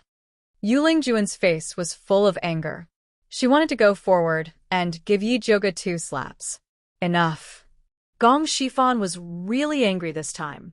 The pressure of a spirit master crush towards Yu Lingjun and Xiao Xiaohua. Either the Danyang sect hand over 2 caddies of 3-star serene grass, or you can scram. I don't need people who go back on their words. Master Gong, how can you do this? Yu Lingjun was so angry that her face was distorted. She was the direct disciple of the Danyang sect. Master Gong was actually chasing her away for the sister of a lowly concubine. Master Gong, my junior sister is young and insensible. Please forgive her. Xiao Xiaohua could see that Gong Shifan was really angry. If he persisted, he might really be kicked out. This was an opportunity that he had fought so hard for. He definitely couldn't take it back. Since it was Yu Lingjuan's fault, he could only let her bear it herself. I'll give you 3 days to prepare, Gong Shifan said coldly. Yes. Xiao Xiaohua nodded helplessly and said to Yu Lingjun, Junior sister, let's go back first. Yu Lingjun stomped her feet and glared fiercely at Yi Joga before turning around and leaving. Gong Honglei looked at the backs of the 2 of them and said angrily to Gong Shifan, Third uncle, these 2 people simply don't know what they're talking about. Are you really going to bring them along? If they're really willing to take the 3-star serene grass. Gong Shifan was noncommittal. It's best if they're willing. Without the detoxification and insect repellent pill, it will be very difficult for us to deal with the bloodthirsty sect's protective mountain formation. Yi Joga didn't just dig a hole to deal with Yu Lingjun.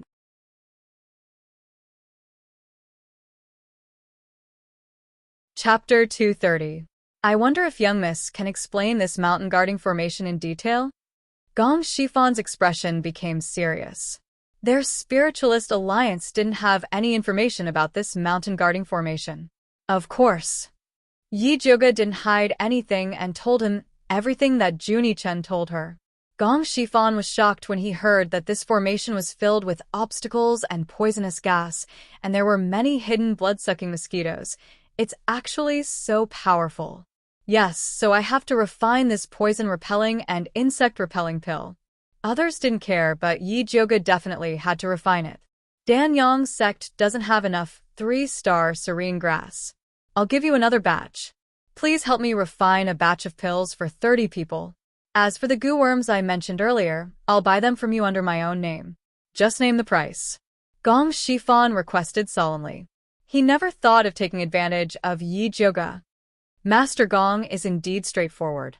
Forget about the payment if possible. I hope you can help me find a dark soul grass. Yi Joga was advancing by retreating. Gong clan had their own elixir shop in Bai Mu City. They definitely had a way to get it for her. No problem. Gong Shifan nodded without hesitation. Dark soul grass was precious, but it was worth it to win over Yi Joga. Thank you. Yi Joga nodded. It was easy to do things with straightforward people. Our team has about 15 people, and we'll set off in 10 days. What's young Miss Ye's plan? Do you want to come with us? Gong Shifan asked. No need, we'll set off 5 days in advance. We'll go check the situation there first, and meet up then. Yi Joga originally wanted to move with Gong Shifan, but Yu Lingjuan's attitude made her change her mind. If the righteous sects were all arrogant people like this, she wouldn't go looking for trouble. All right. Gong Shifan knew that Yu Lingjun and Xiao Xiaohua disgusted Yi Joga, so he didn't force her and changed the topic. I heard Master Yin sent an expert to protect you. Is that true? Yes. Yi Joga nodded. I wonder if First Miss can introduce me? Gong Shifan said with a smile. Sorry, he's not in the residence. Yi Joga said apologetically. That's a pity. Gong Shifan smiled regretfully. If there's a chance, I will bring him to visit you. Yi Joga said politely. She still needed the help of the Gong family for her dark soul grass, so she still had to say some polite words. I will definitely welcome you with open arms. At this point, Gong Shifan's attitude became serious and he said solemnly, "Eldest miss, I have something to ask of you." "Master Gong, please speak." Yi Zhuge had already guessed what he wanted to say. "Young miss, you should have heard that my big brother's son, Gong Baiyu, was born with an eye disease. Many spiritual doctors were unable to treat it, so I want to ask Master Yin to take a look." As long as Master Yin can cure Baiyu's disease, our Gong family is willing to pay any price. Gong Shifan's promise was so heavy that even Yi Zhuge was moved. Unfortunately, she didn't know where her grandfather was. She could only rely on herself to fight for this promise. Hence, Yi Zhuge said apologetically, "My grandfather's whereabouts are uncertain. Even if I have a way to send a message, I don't know when he will receive it. If Master Gong doesn't mind, can I first diagnose young Master Baiyu's illness?" "Of course, but Baiyu isn't in Hundred Eye City now. He is in the Boundless Sect," Gong Shifan said. "Isn't the Boundless Sect a place for Buddhist cultivators? Why did young Master Baiyu go there?" Yi Zhuge asked curiously. With the importance the Gong family placed on Gong Baiyu, it was impossible for them to let him become a monk. Gong Shifan hesitated for a moment before saying, "Baiyu's eye disease is getting worse. He can't sleep at night. He can only rest for a while at the Boundless Sect." "It's that serious?" Yi Zhuge suddenly felt that something was wrong. The eye disease affected the brain, and it was spreading too quickly. Even she wasn't confident that she could cure it. "Yes, I heard that the blood lotus can calm the mind. I wanted to find one for him to try."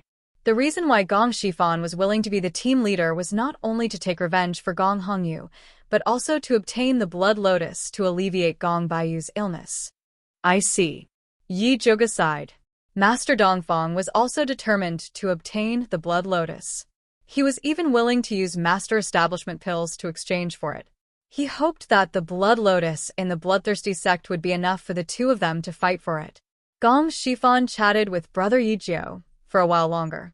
Just as he was about to leave, Gong Honglei, who had been silent all this time, suddenly said, "Eldest miss, I have a question, but I don't know if I should ask it."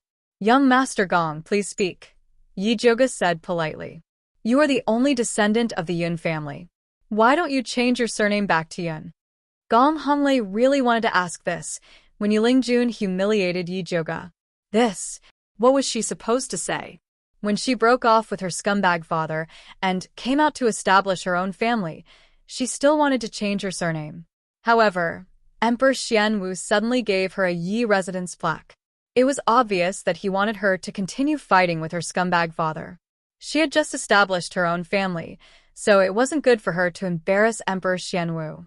However, Yu Lingjun used the fact that Yi Shanshan was a concubine to attack her. This made her realize that as long as she continued to use her surname, Yi Yuxuan's tricks would affect her reputation. Now, it seemed that it was necessary to change her surname, but she still had to find the right time. "I still have some face in front of Emperor Xianwu. If eldest Miss Yu wants to change, I can help." Gong Shifan could see Yi Zhuge's fear. This simple sentence showed the demeanor of an expert. Although Emperor Xianwu was the emperor of Thunder Country, he was still far inferior to the Gong family. It was a piece of cake for the Gong family to ask him to change his edict. "If that's the case, thank you." Yi Zhuge nodded. Since the Gong family was willing to help, she didn't refuse. "I'll get someone to send the 3-star nethergrass and the dark soul flower over later." "I wonder if eldest miss is free in the afternoon?" Gong Shifan asked. "I'll be at home for the next few days." Yi Zhuge nodded. "It's getting late. We'll leave first." Gong Shifan said goodbye and left. In the afternoon, the Gong family sent the 3-star nethergrass and the dark soul flower over. There were only 3 to 4 portions of the 3-star nethergrass. This was the Gong family's reserve in Thunder Country. The rest was being urgently deployed. It would take about 2 more days. There was enough dark soul grass. It was a box full of black, spiritual herbs. The dense spiritual energy it emitted was like a black fog. The quality was very high. Gong Shifan was indeed a straightforward person. After Yi Zhuge got the 3-star nethergrass, she prepared to make a cauldron of poison and insect-repellent pills. As for using the dark soul grass to forge the Thunder Snake illusionary whip, Zishang took over. Chapter 231. In the alchemy room, Yijuga stood in front of the small bronze cauldron and focused on controlling the white bone fire for the final stage of core formation.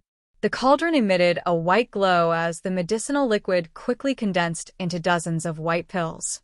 When the cauldron was opened, an extremely cold aura rushed out, and the temperature in the room immediately plummeted. "This Yin pill is not bad." Zishang raised his eyebrows. It was his first time refining such a difficult Yin pill, yet it was so perfect. Xiao Zhuge was indeed amazing. "Do you think Gong Shifan will dare to eat it if he knows it's a Yin pill?" Yi Zhuge asked Zishang worriedly. She did not tell Gong Shifan that the poison and insect-repellent pill she refined was a Yin pill. This was because the Yin pill was not suitable for spiritualists and would feel uncomfortable eating it. However, the bloodthirsty sex protective formation was too powerful and spirit pills could not resist it. Only the Yin pill could fight poison with poison. He would be stupid if he doesn't eat it. Zishang did not think Gong Shifan was a fool. The greatest effect of the Yin pill Xiao Zhuge refined was not to expel poison and insects, but to kill them. After consuming this Yin pill, no matter what poison entered the body, it would immediately be metabolized and form poisonous sweat on the surface of the body. Mosquitoes would die if they touched it. This was the pill she specially researched based on the bloodthirsty sex protective formation. "You're right.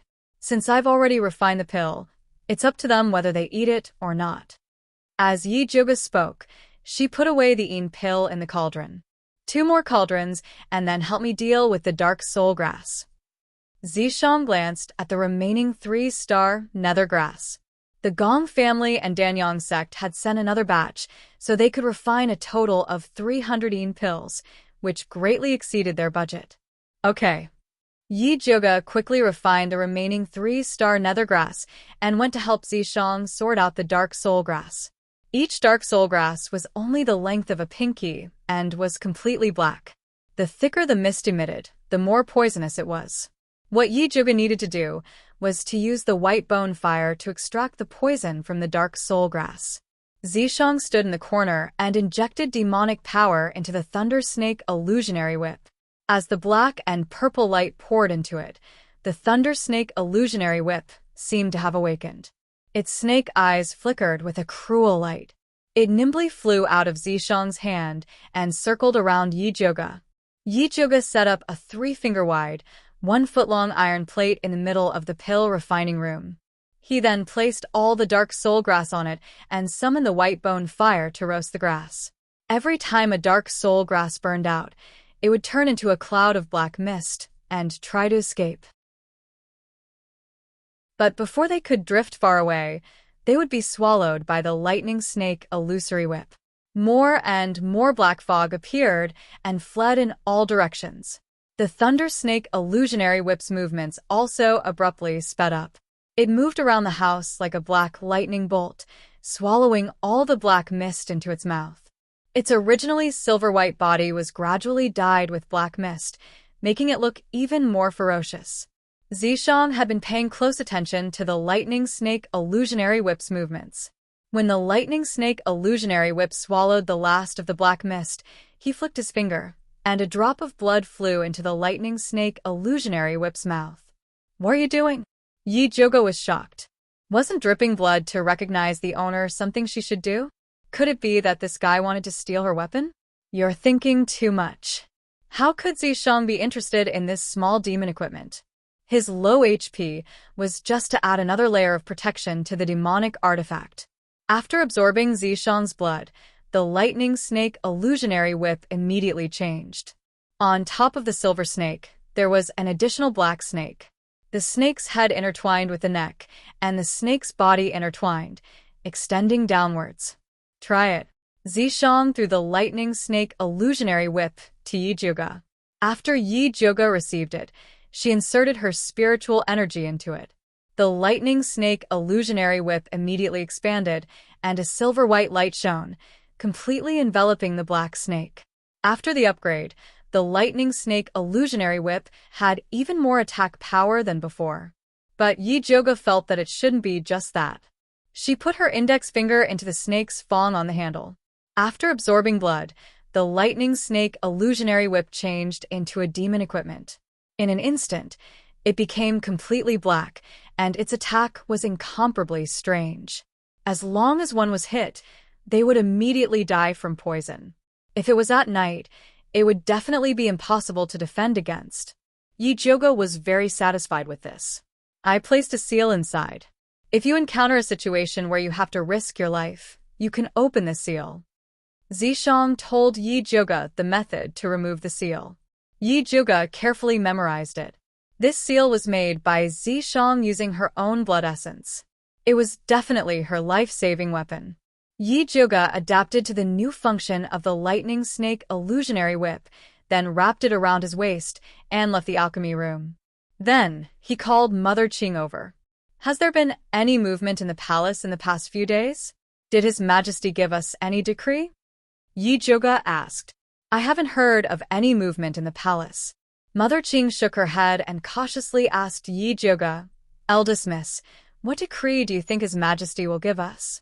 Nothing much. Yi Joga didn't tell Mother Qing about changing back to her surname Yun. If the Gong family didn't handle this matter well, Mother Qing would definitely be very disappointed. Won't you know after asking Gong Shifan? At the same time, take a look at who the Spiritualist Alliance sent over. Zishang said beside Yi Joga's ear. All right.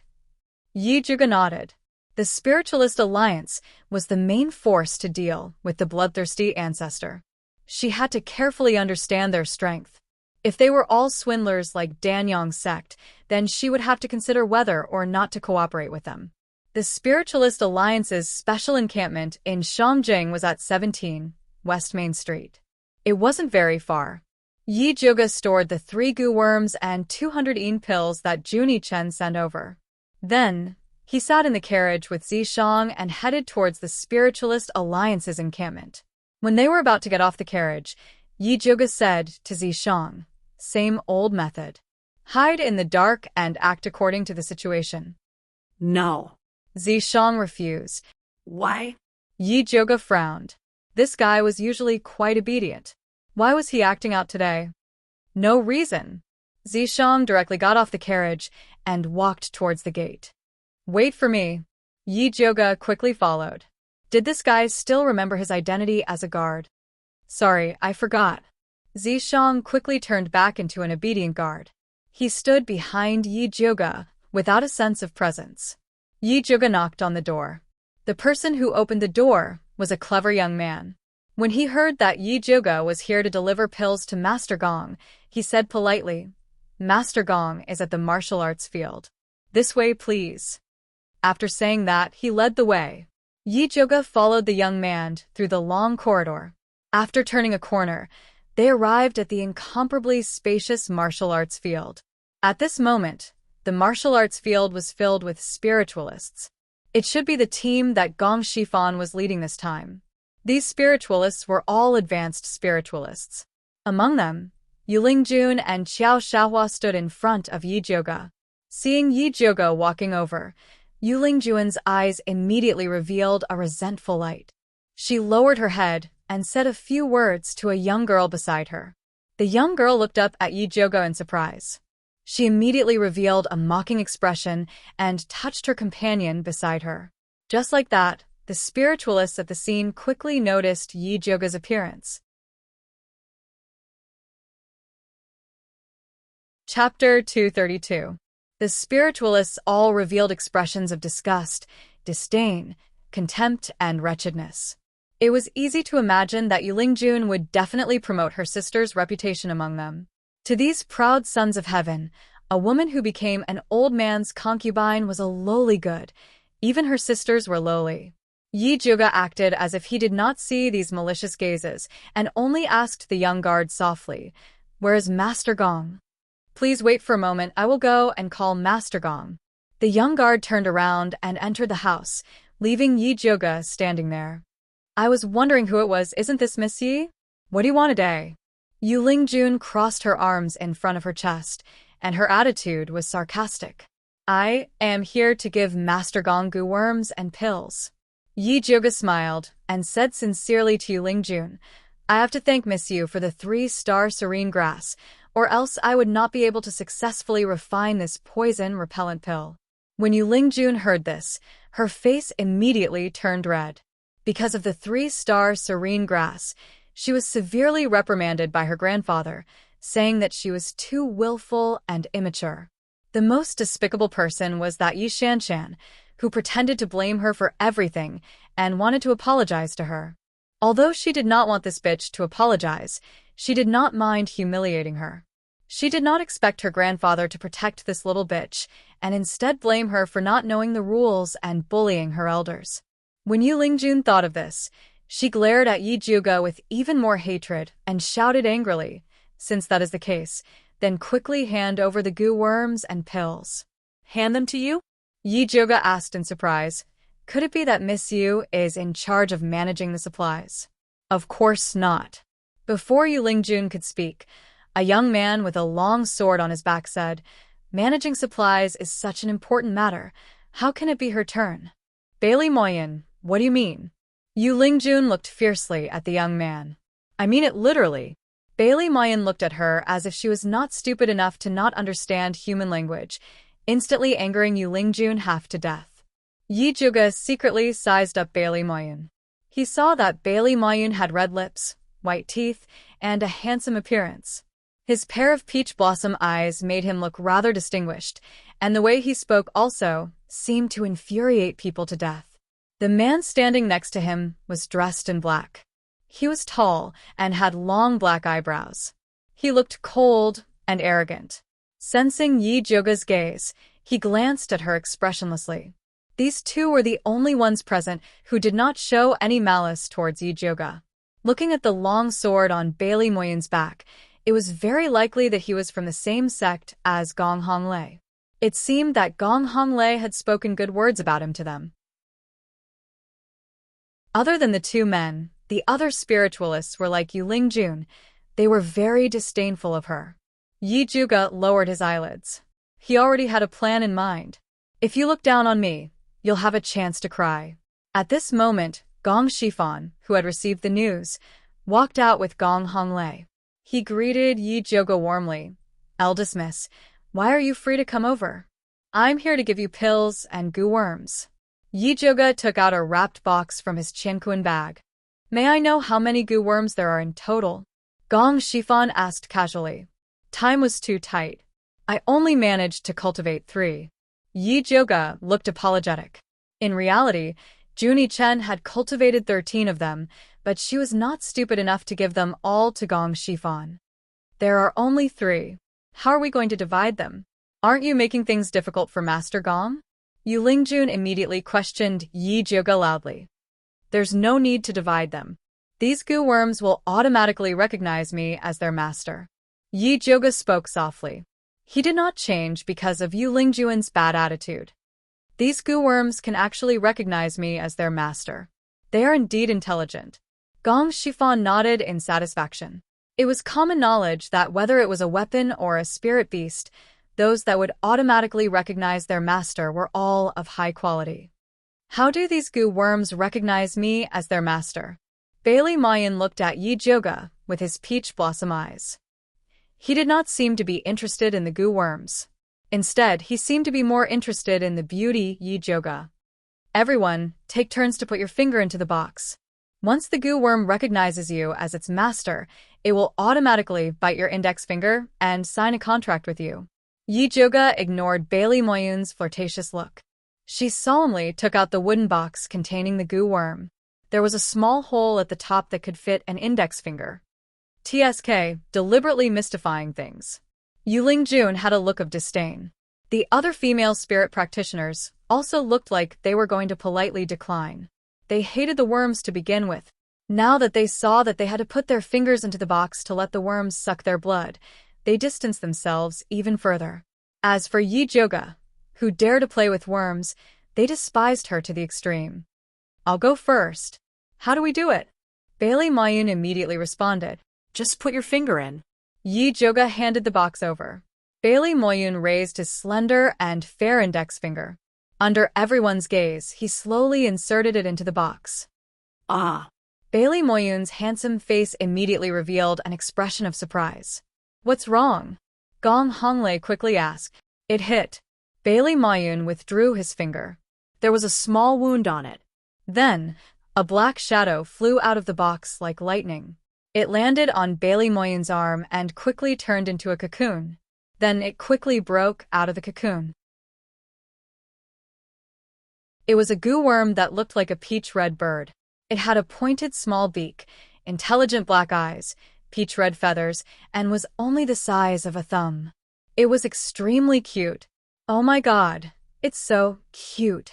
Those female spirit practitioners originally thought that goo worms were disgusting. They never expected it to be so cute. This was also the area that Yi Joga requested Junie Chen to improve. The Blood Cloak Meow people only focused on power. Those goo worms were all ferocious. However, the team led by Gong Shifan was from a famous sect. Raising goo worms was a crooked way to them. If they had the appearance of Lil, Red, Big Mouth, and the rest, they would probably be abandoned after defeating Bloodthirsty sect. Thus, Yi Joga requested Junie Chen to change the appearance of these 3 goo worms. It was fine if their power was low, but their appearance had to be acceptable. Now, it seemed that the effect was very good. Immediately, there were 2 pretty and lively girls who could not help but tease the cute peach-red goo bird on Bailey Moyun's arm. The little goo bird also cooperated and chirped softly, looking even more adorable. Young Master Bailey, give it a name. The female spirit practitioner called Lin Yanxi giggled. Bailey Moyun thought about it and quickly decided, let's call it Little Peach. He was also very satisfied with this pink little bird goo. He did not know if it could detoxify the poison, but it was enough to pick up girls. Next, Yi Joga saw the lively atmosphere and did not lose the opportunity to shout. Senior brother, go quickly. Yu Lingjun quickly pushed Xiao Xiaohua. If goo worms were all so cute, she wouldn't mind taking one as well.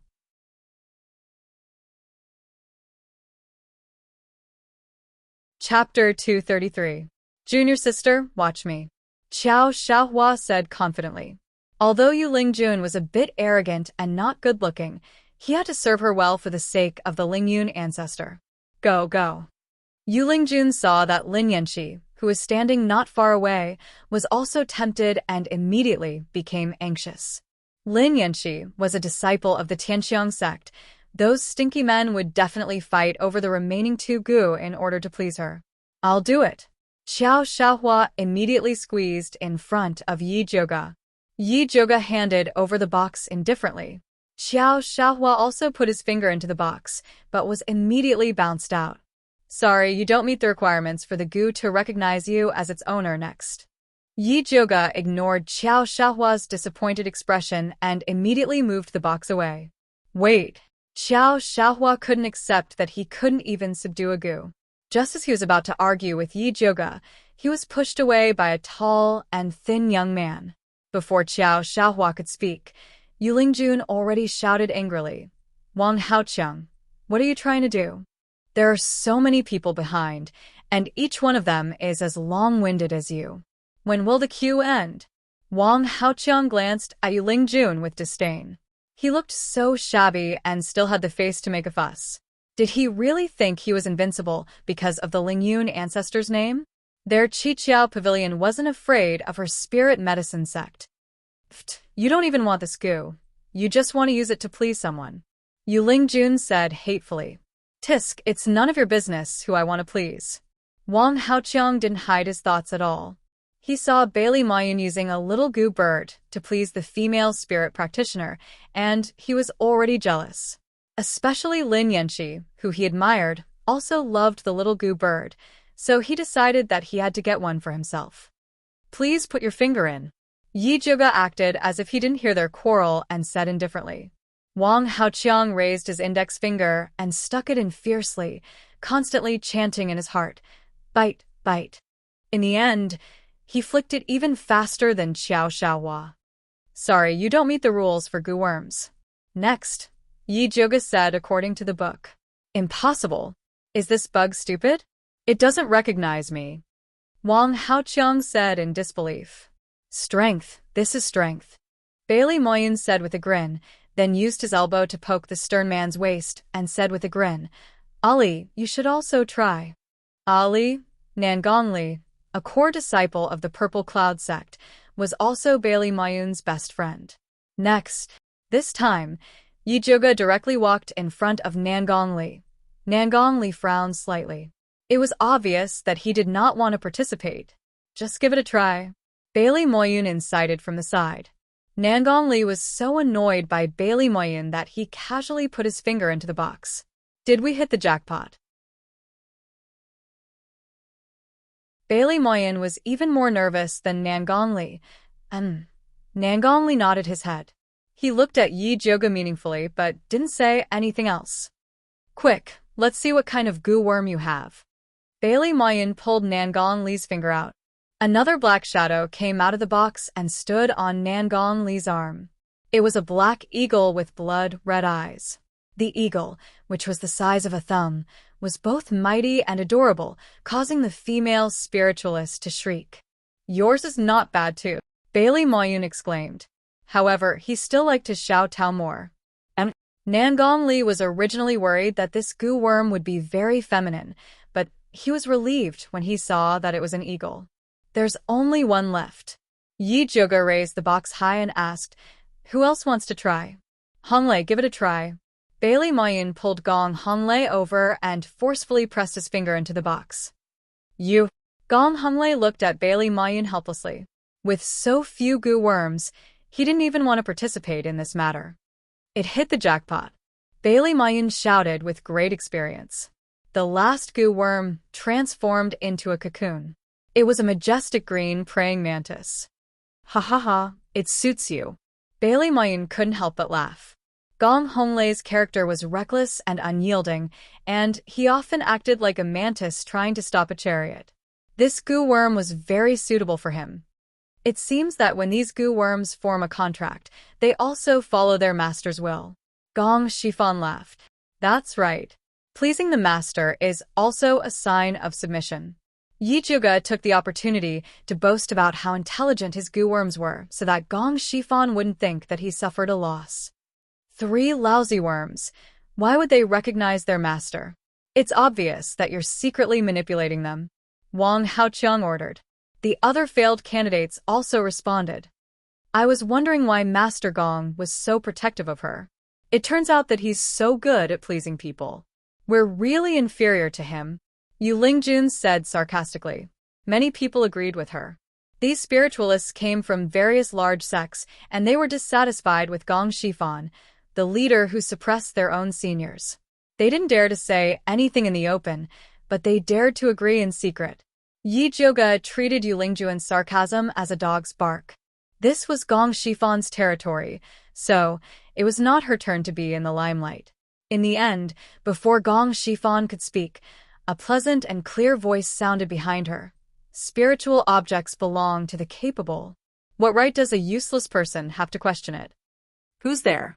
Yu Lingjun widened her eyes and looked at Yi Zhuge, but the figure of a beautiful man appeared in her eyes.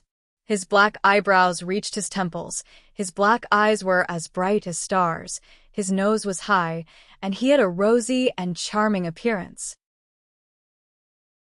Just by standing there, he gave off a domineering aura, as if he was looking down on the world, as if the universe was in his hands.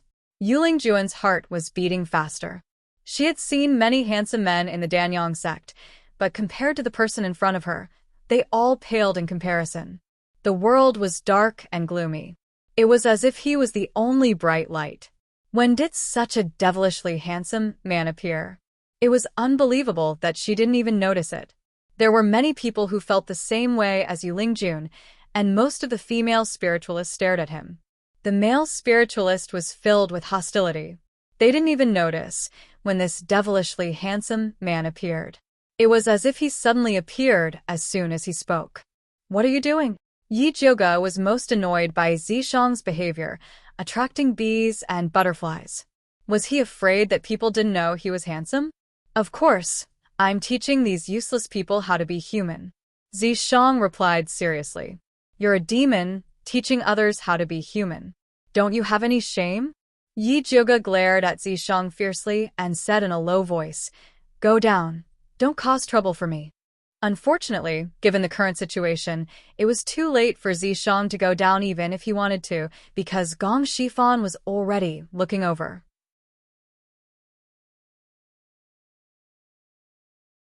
Chapter 234. The moment Zishang appeared, Gong Shifan already guessed that he was the famous expert in Alchemy City. He took a step forward and smiled at Yi Zhuge. You must be Master Yun's guard, Yizi. Yes. Yi Zhuge nodded helplessly. I heard that Brother Yizi defeated a demonic cultivator by yourself in Alchemy City. You do live up to your reputation. Gong Shifan praised. I heard that Master Gong's team is made up of elites from various sects, but they don't live up to their reputation. Zishang's tone was full of disdain. Gong Shifan frowned and looked at Yi Zhuge. Aren't you going to control your guard? Yizi, stop it. Yi Zhuge's scolding was not threatening at all. She could tell that Zishang was here to cause trouble. How could she, the fake master, control him? Miss, these people are too useless. Let's not waste time here. Zishang added fuel to the fire.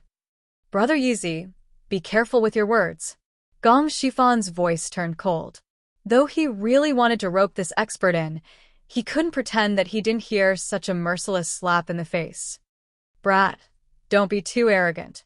If you're so good, let's fight. Wang Haoqiang shouted. Beat him to death. The others also shouted. With just you guys?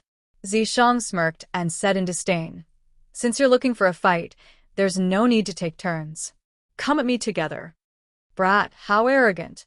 Do you really think we can't do anything to you? Wang Haoqiang didn't have a bottom line either. He immediately called out, Everyone, let's go together and show him how powerful we are. Kill him. Qiao Xiahua was the first to respond to Wang Haoqiang's call. The others also took the opportunity to surround him. None of the spiritualists in this team were idiots. Even when they were arrogant and prideful, they knew how to judge the situation. Everyone had heard about the battle in Alchemy City. This man who killed a demonic cultivator was definitely not simple. They didn't have much confidence in a one-on-one fight, but if they surrounded him, they would definitely win. The only ones who did not gather were Nangong Li, Bailey Moyun, Yu Lingjun, and the other female spiritualists. Third uncle? Gong Honglei looked worriedly at Yi Zhuge and Zishang, who were surrounded in the middle. Since Brother Yizi is so interested, let's play with him. Gong Shifan said calmly, as if the scene in front of him was just a game. Yizi had humiliated him so much just now, so he could use Wang Haoqiang and the others to test Yizi's strength. Young miss, may I borrow your spirit weapon? Zishang pretended to be respectful as he spoke to Yi Zhuge. Keep pretending, keep pretending.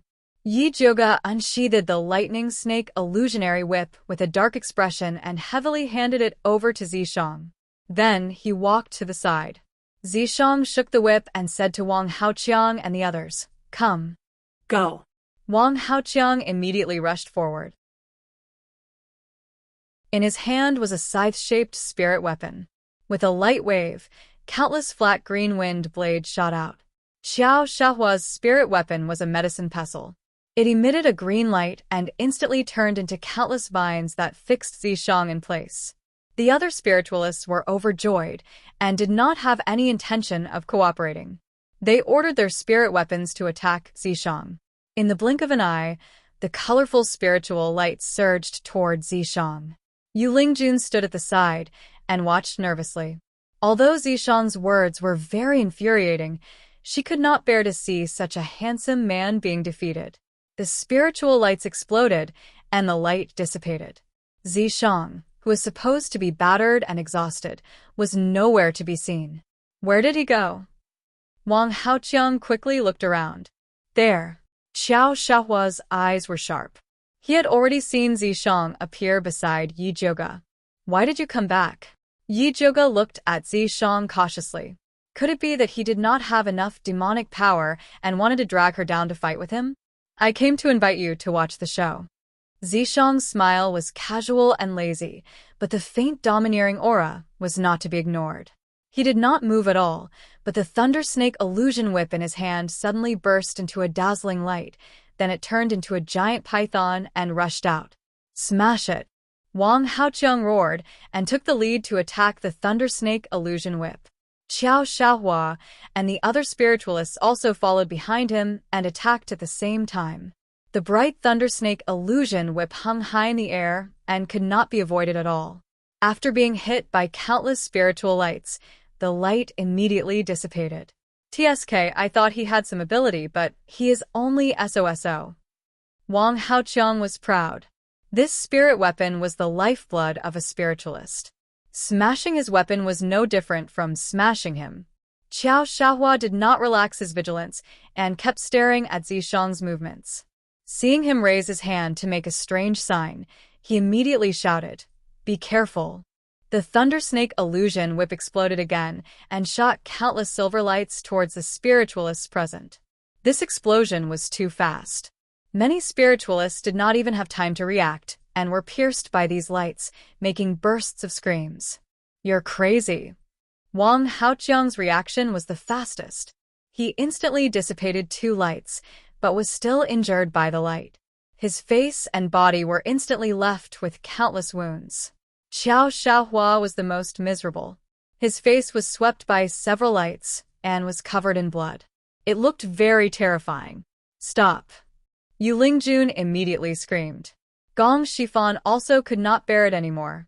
He activated his spiritual power and shot a thumb-thick spiritual light towards the Thunder Snake illusion whip. At this time, Zishang waved his hand. The Thunder Snake illusion whip flew back to his hand like lightning and returned to its whip form.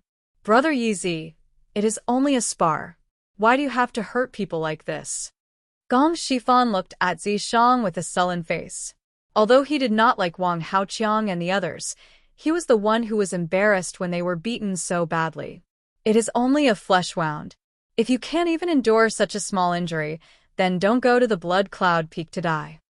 Zishang provoked. Gong Shifan was immediately speechless. Zishang returned the Thunder Snake illusion whip to Yi Zhouge and shook his head. "Just a bunch of trash. How dare you look down on others? You really don't know what you're talking about." Yi Zhouge was startled. Could it be that this guy specially stood up for her? "Senior Yi Zi, although our cultivation is not as good as yours, you don't have to keep saying that we are trash," Gong Honglei said with dissatisfaction. "I'm not talking about you. I'm talking about them." Zishang pointed with his finger and accurately landed on Wang Haoqiang, Qiao Xiaohua, and the others. Wang Haoqiang, Qiao Xiaohua, and the others were angry but did not dare to say anything. If they could not see the difference between them and Zishang, then there was no need for them to continue living. "Master Gong, I still have something to do. Goodbye." Yi Zhouge saw that the situation was extremely awkward and did not dare to stay any longer. Gong Shifan did not urge them to stay and directly sent them off. Chapter 235. Yi Zhouge returned to the mansion gloomily. Seeing Zishang's lazy expression, she couldn't help but poke his chest angrily. "How can I cooperate with Gong Shifan in the future if you make our relationship so stiff?" Although Zishang helped her teach those arrogant guys a lesson, she still had to think about the big picture. Other than Bailey Mayun and Nangong Li, the others are useless. It's better to count on the bloodthirsty ancestor to surrender than count on them. Zishang shrugged and spread his hands. All right, you're right. To be honest, Yi Zhouge didn't have much hope for Wang Haoqiang and the other spiritualists. I forgot to ask about the change of surname. Zishang blinked. No need to ask, I'll solve it myself. Changing surname was just a small matter. The most important thing now was to inform Jun Yichen and Yiyu about the break with the Spiritualist Alliance. Jun Yichen and Yiyu came quickly after receiving the news. Hearing about the break with the Spiritualist Alliance, Jun Yichen said expressionlessly, I never thought about counting on those useless people. Ever since he successfully refined the bloodthirsty ancestor's life essence, he was full of confidence in his revenge. He didn't need outsiders to participate. We have the same goal as the Spiritualist Alliance. There's no need to go against them. It's always good to have one more helper. Yi's attitude was more conservative. That's right. That's why I want to send someone to go with Gong Shifan's team. The others will go with me to Blood Cloud Peak. Yi Zhuge had the same attitude as Yu. No matter how weak the Spiritualist Alliance was, they had to make good use of them. Don't call me, I'm not going. Junie Chen refused decisively. Young miss, I want to go with you. Yi Yu also quickly expressed. Yi Zhuge was in a dilemma. He couldn't send Zishang. Actually, there's no need for that. Don't you have 3 goo worms? Just summon them if there's any movement. Junie Chen said indifferently. Use your life goo to summon them? Yi Zhuge's eyes brightened. Other than my life goo, there's also your mother goo. You can summon them too. Junie Chen raised many batches of goo worms, but only one mother goo. This mother goo's charm was unimaginable. It was even more powerful than his life goo. If you didn't mention it, I would have forgotten about it. Yi Zhuge suddenly realized. He opened the drawer and took out his specially made bag of spirit beasts. The bag was divided into 3 compartments.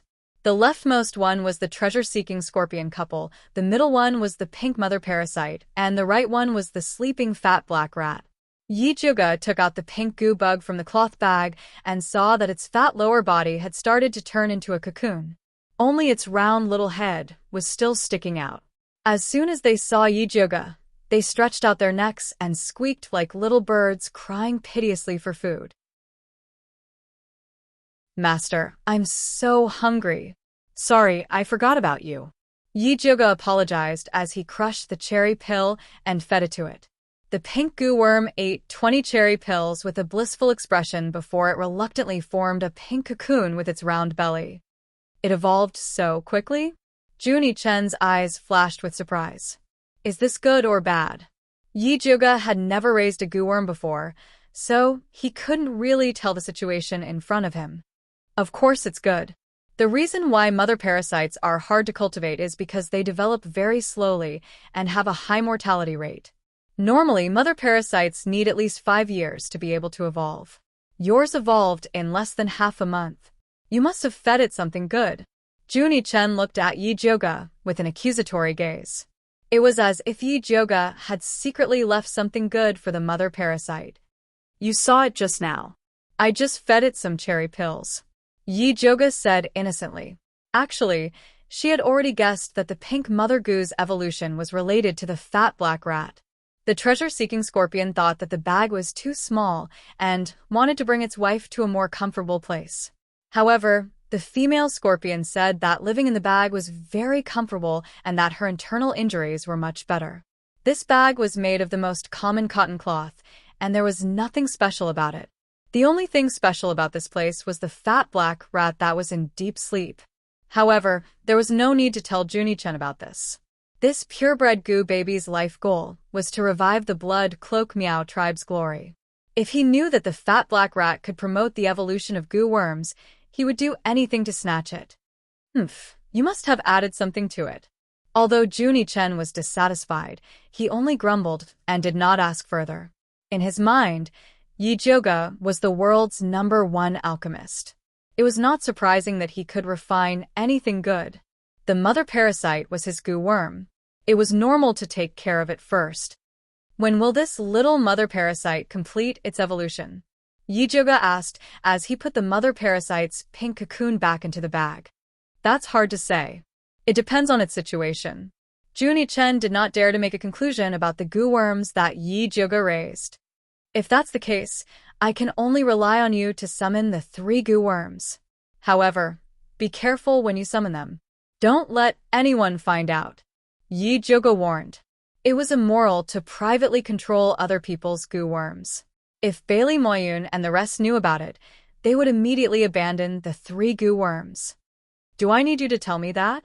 Junie Chen naturally knew that the goo worms that were sold could not be summoned randomly. Unless he had no other choice, he would not use this method. Hurry up and prepare. We'll leave in 3 days. Yi Zhuge said. All right. Yi Yu and Junie Chen nodded at the same time. They had been looking forward to this day. Blood Cloud Peak. Bloodthirsty ancestor called Skinny Monkey over and threw him a letter. Take a look. Yes. Skinny Monkey carefully opened the letter and quickly skimmed through it. This letter recorded the Spiritualist Alliance's every move in detail. It included the name list of their members, their respective sex, the time of departure, and even the pills and goo worms that Yi Joga sent. There was even a name written in red, Yizi. Killing Xiong Yunhu in one move in Alchemy City after he consumed the blood pearl showed that his strength was unfathomable. He could not be ignored. What do you think? Bloodthirsty ancestor closed his eyes and asked casually. This Gong Shifan has a high cultivation. Together with Yizi, I'm afraid they won't be easy to deal with. Skinny Monkey nervously replied. Actually, it wasn't just difficult to deal with. It was practically impossible to defend against. Skinny Monkey originally thought that with the mountain guarding formation, even if the Spiritualist Alliance attacked, they would not be able to return. He didn't expect them to have such a clear understanding of the mountain guarding formation and even prepared pills and goo worms. If the mountain guarding formation was broken, no one would be able to resist. At the very least, he had already begun to ponder how to escape with Yi Yunji if the mountain guarding formation could not hold. In the end, Bloodthirsty sect was only a force established by Bloodthirsty ancestor alone. The disciples in the sect were uneven, and no one would risk their lives for the ancestor.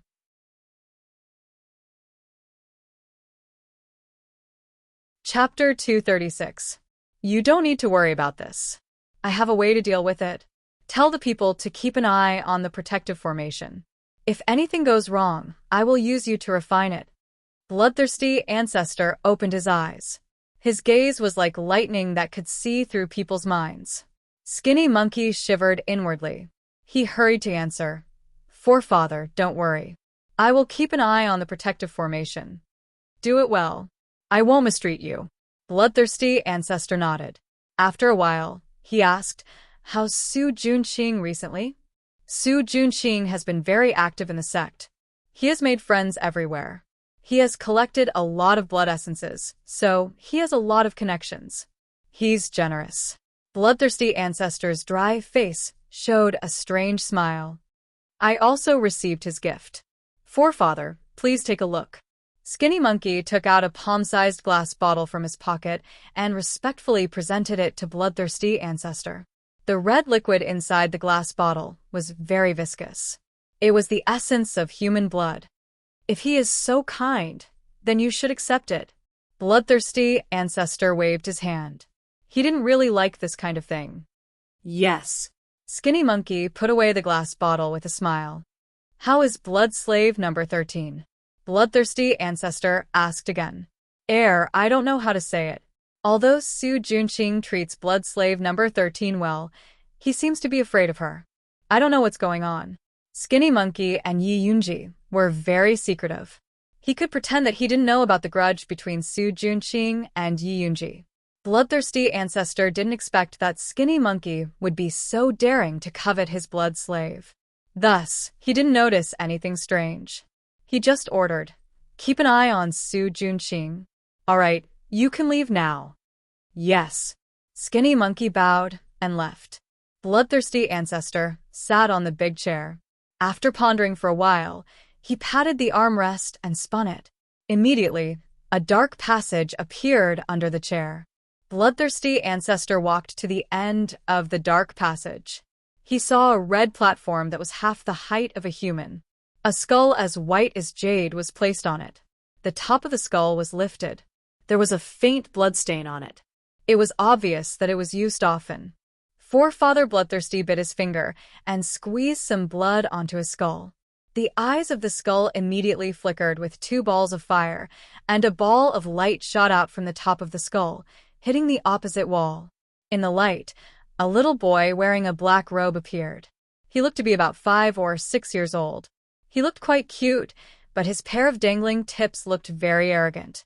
He looked very comical sitting on a red chair that was 3 times bigger than him. Greetings, Elder Chiao. Forefather Bloodthirsty bowed respectfully to the boy.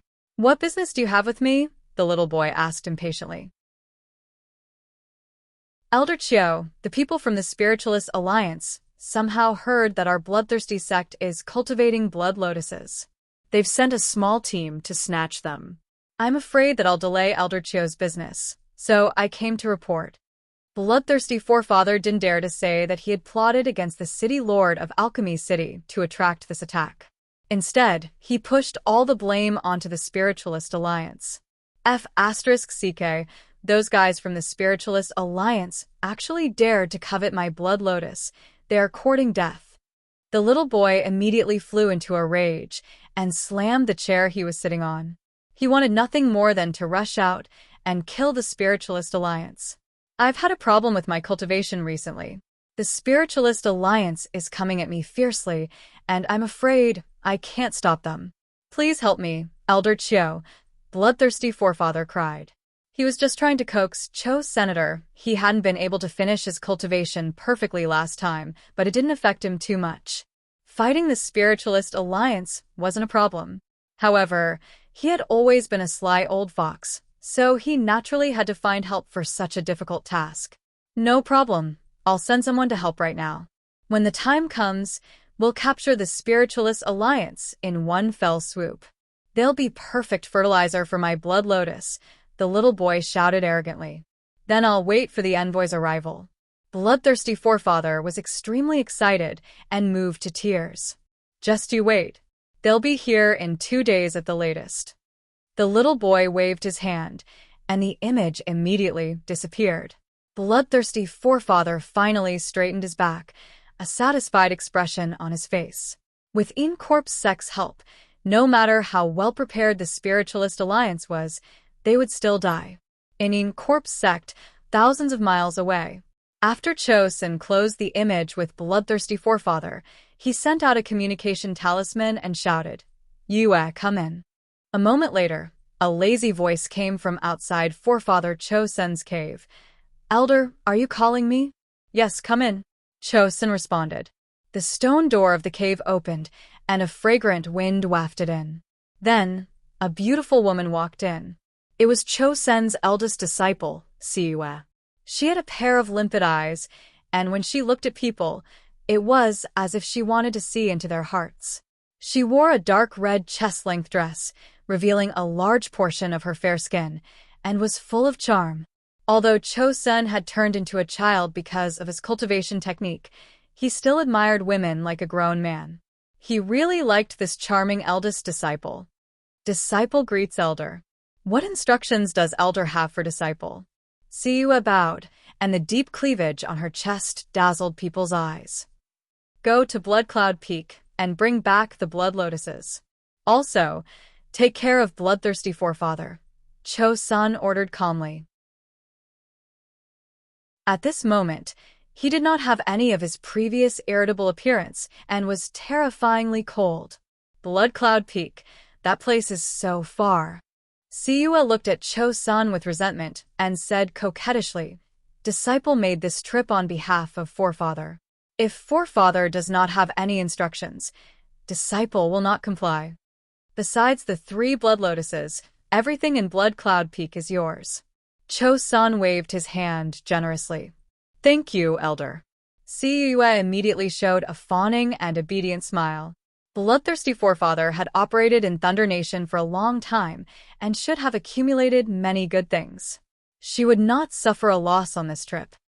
"I will send a demon corpse to go with you," Chosen said, and then made a hand seal. A tall man appeared silently behind him. His curly black hair draped over his back, and his handsome face was as pale as a corpse. His empty eyes emitted a terrifying aura. However, the strangest thing was his ears. They were furry and looked exactly like a wolf's ears. As expected, Elder dotes on you the most. Siue looked at the demon corpse and was extremely satisfied with this mission. It was as if she was taking good things for free. "Make sure to clean up the scene and do not leave any evidence." Cho-sun took out a token carved from white bones and threw it to Siue. Siue quickly caught the token to control the demon corpse and said respectfully, "Rest assured, Elder. Disciple will definitely complete the mission." "All right, go." Cho-san waved his hand indifferently. Siue left with the demon corpse.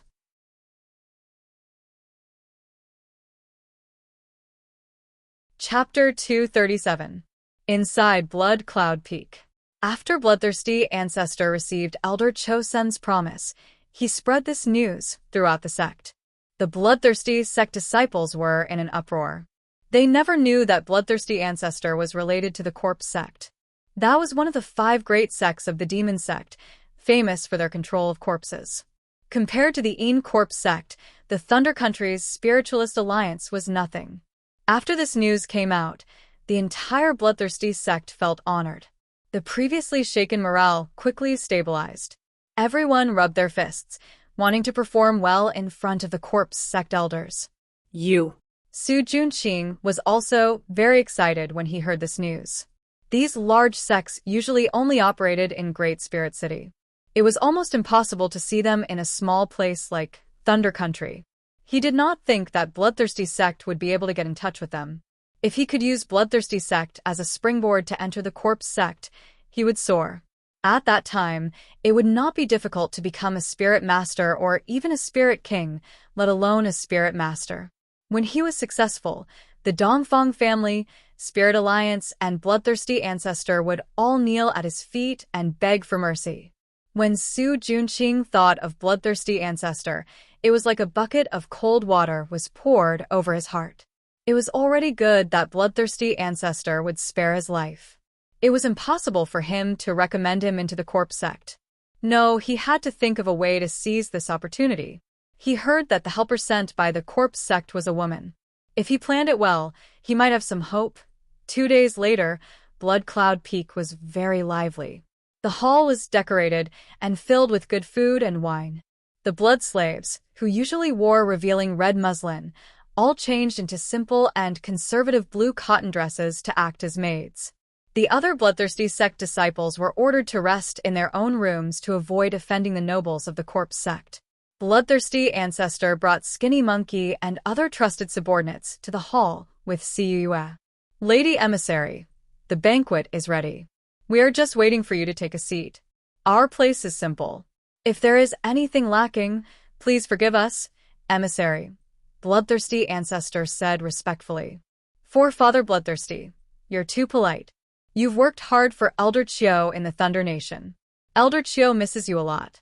Siyue smiled appropriately. Today, she was wearing a cherry red dress and a light red veil.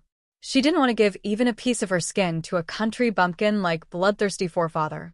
The demon corpse standing behind her was wearing a large black cloak that covered its head, completely covering its appearance and figure. It is my honor to be able to work for Elder Chiu Sr.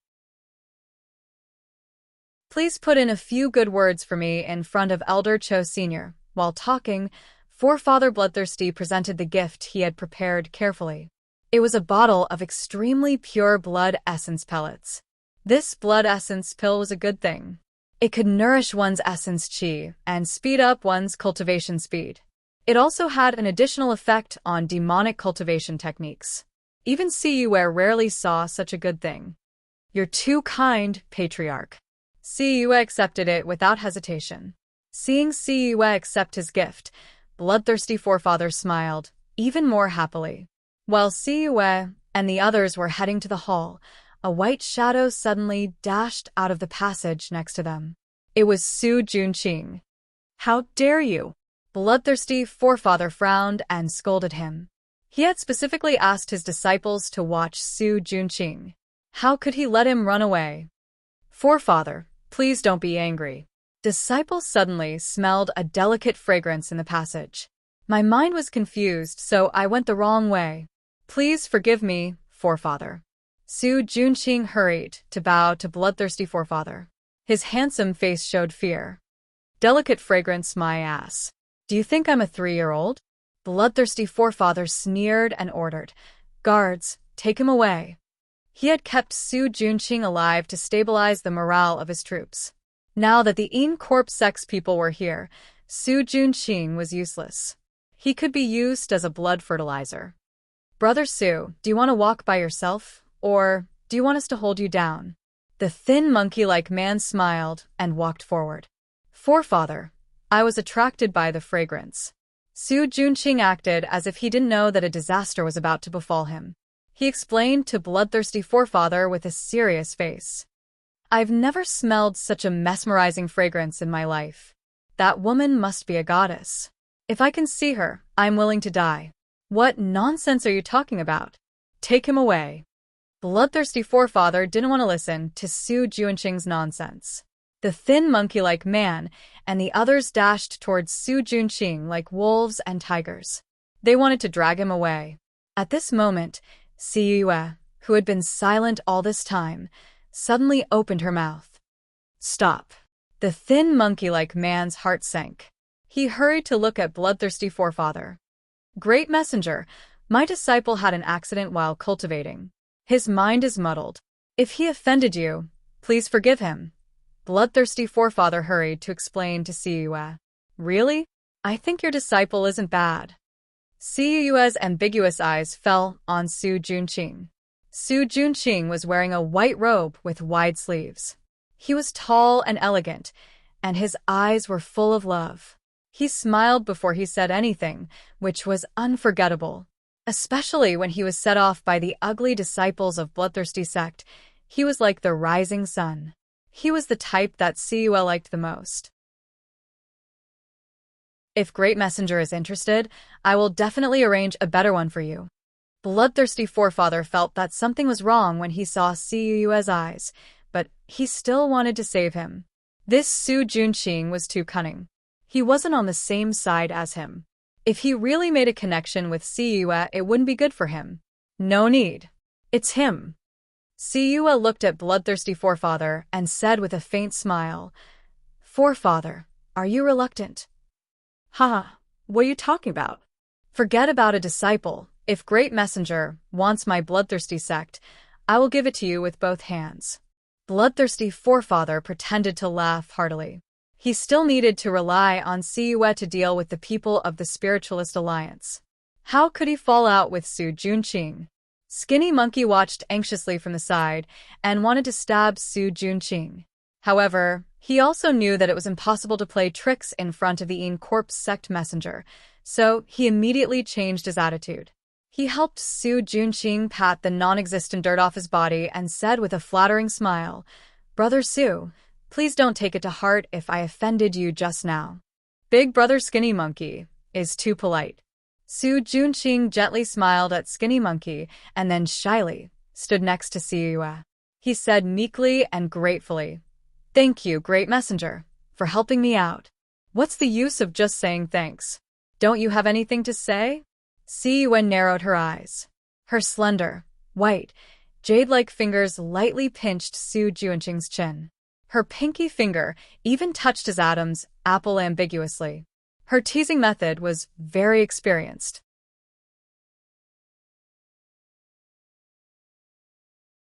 Chapter 238. Su Junqing just smiled shyly, looking like a virgin who didn't understand love. He knew very well that Siyue, a demon who had killed countless men, liked men who were young on the top and brave on the bottom. Although he had successfully attracted Siyue's attention, he still had to perform tonight to get close to her. Siyue's heart itched from Su Junqing's teasing. She was no longer in the mood to deal with Ancestor Bloodthirsty. After drinking a few glasses of wine at the banquet, she took Su Junqing to rest with the excuse that she was tired from the journey. Ancestor Bloodthirsty watched Siyue and Su Junqing leave, his eyes darkening. He dismissed the blood slave and the other disciples, leaving only Skinny Monkey behind. You'll have to work hard tonight. Keep an eye on Su Junqing. When they're done, find a chance to kill him.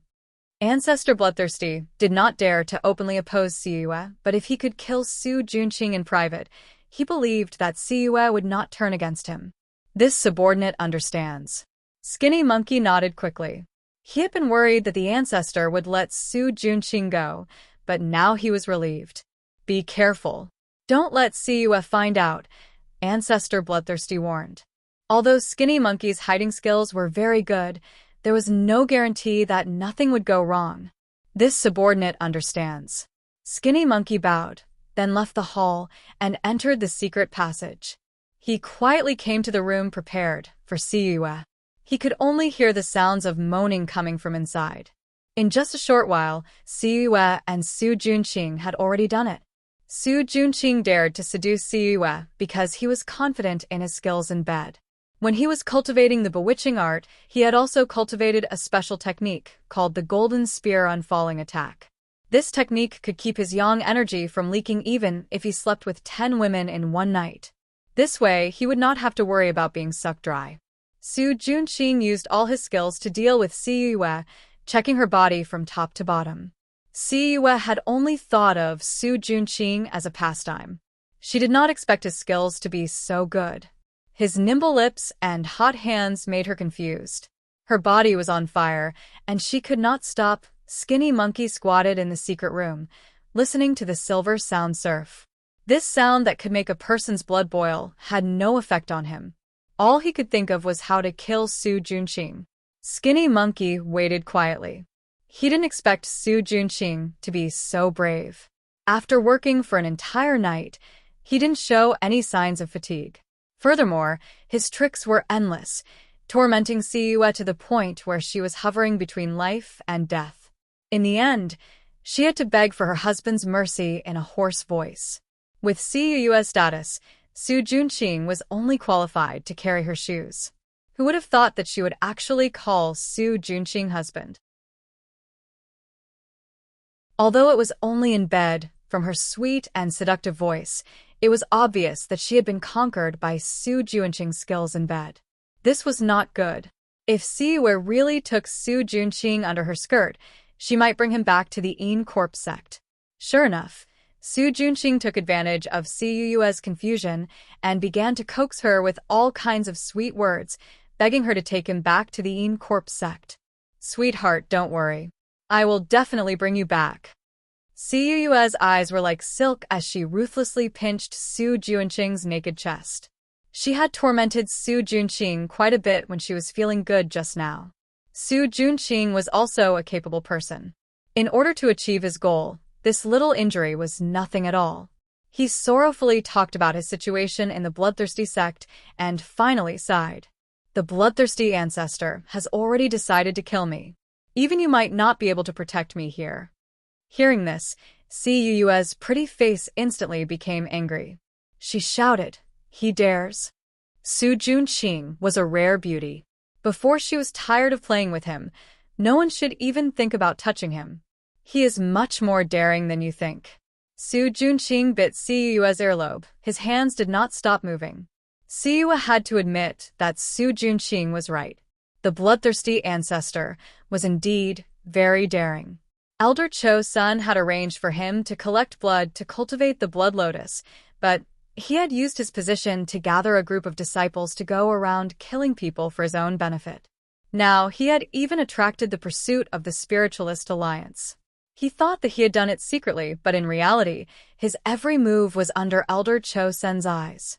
Now that Elder Cho-sen had given the order to eradicate Blood Cloud Peak, everyone had to die.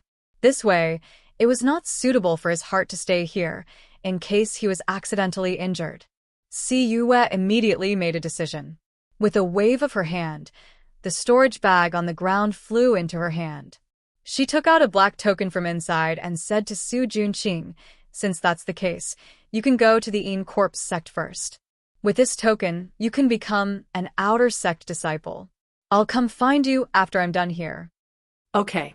Su Junqing was ecstatic, but his face was still calm. He casually placed the token on the side of the bed, then flipped over and pressed down on Siyue. Immediately, he felt another wave of absurdity hiding in the secret room. Skinny Monkey felt his heart turn cold.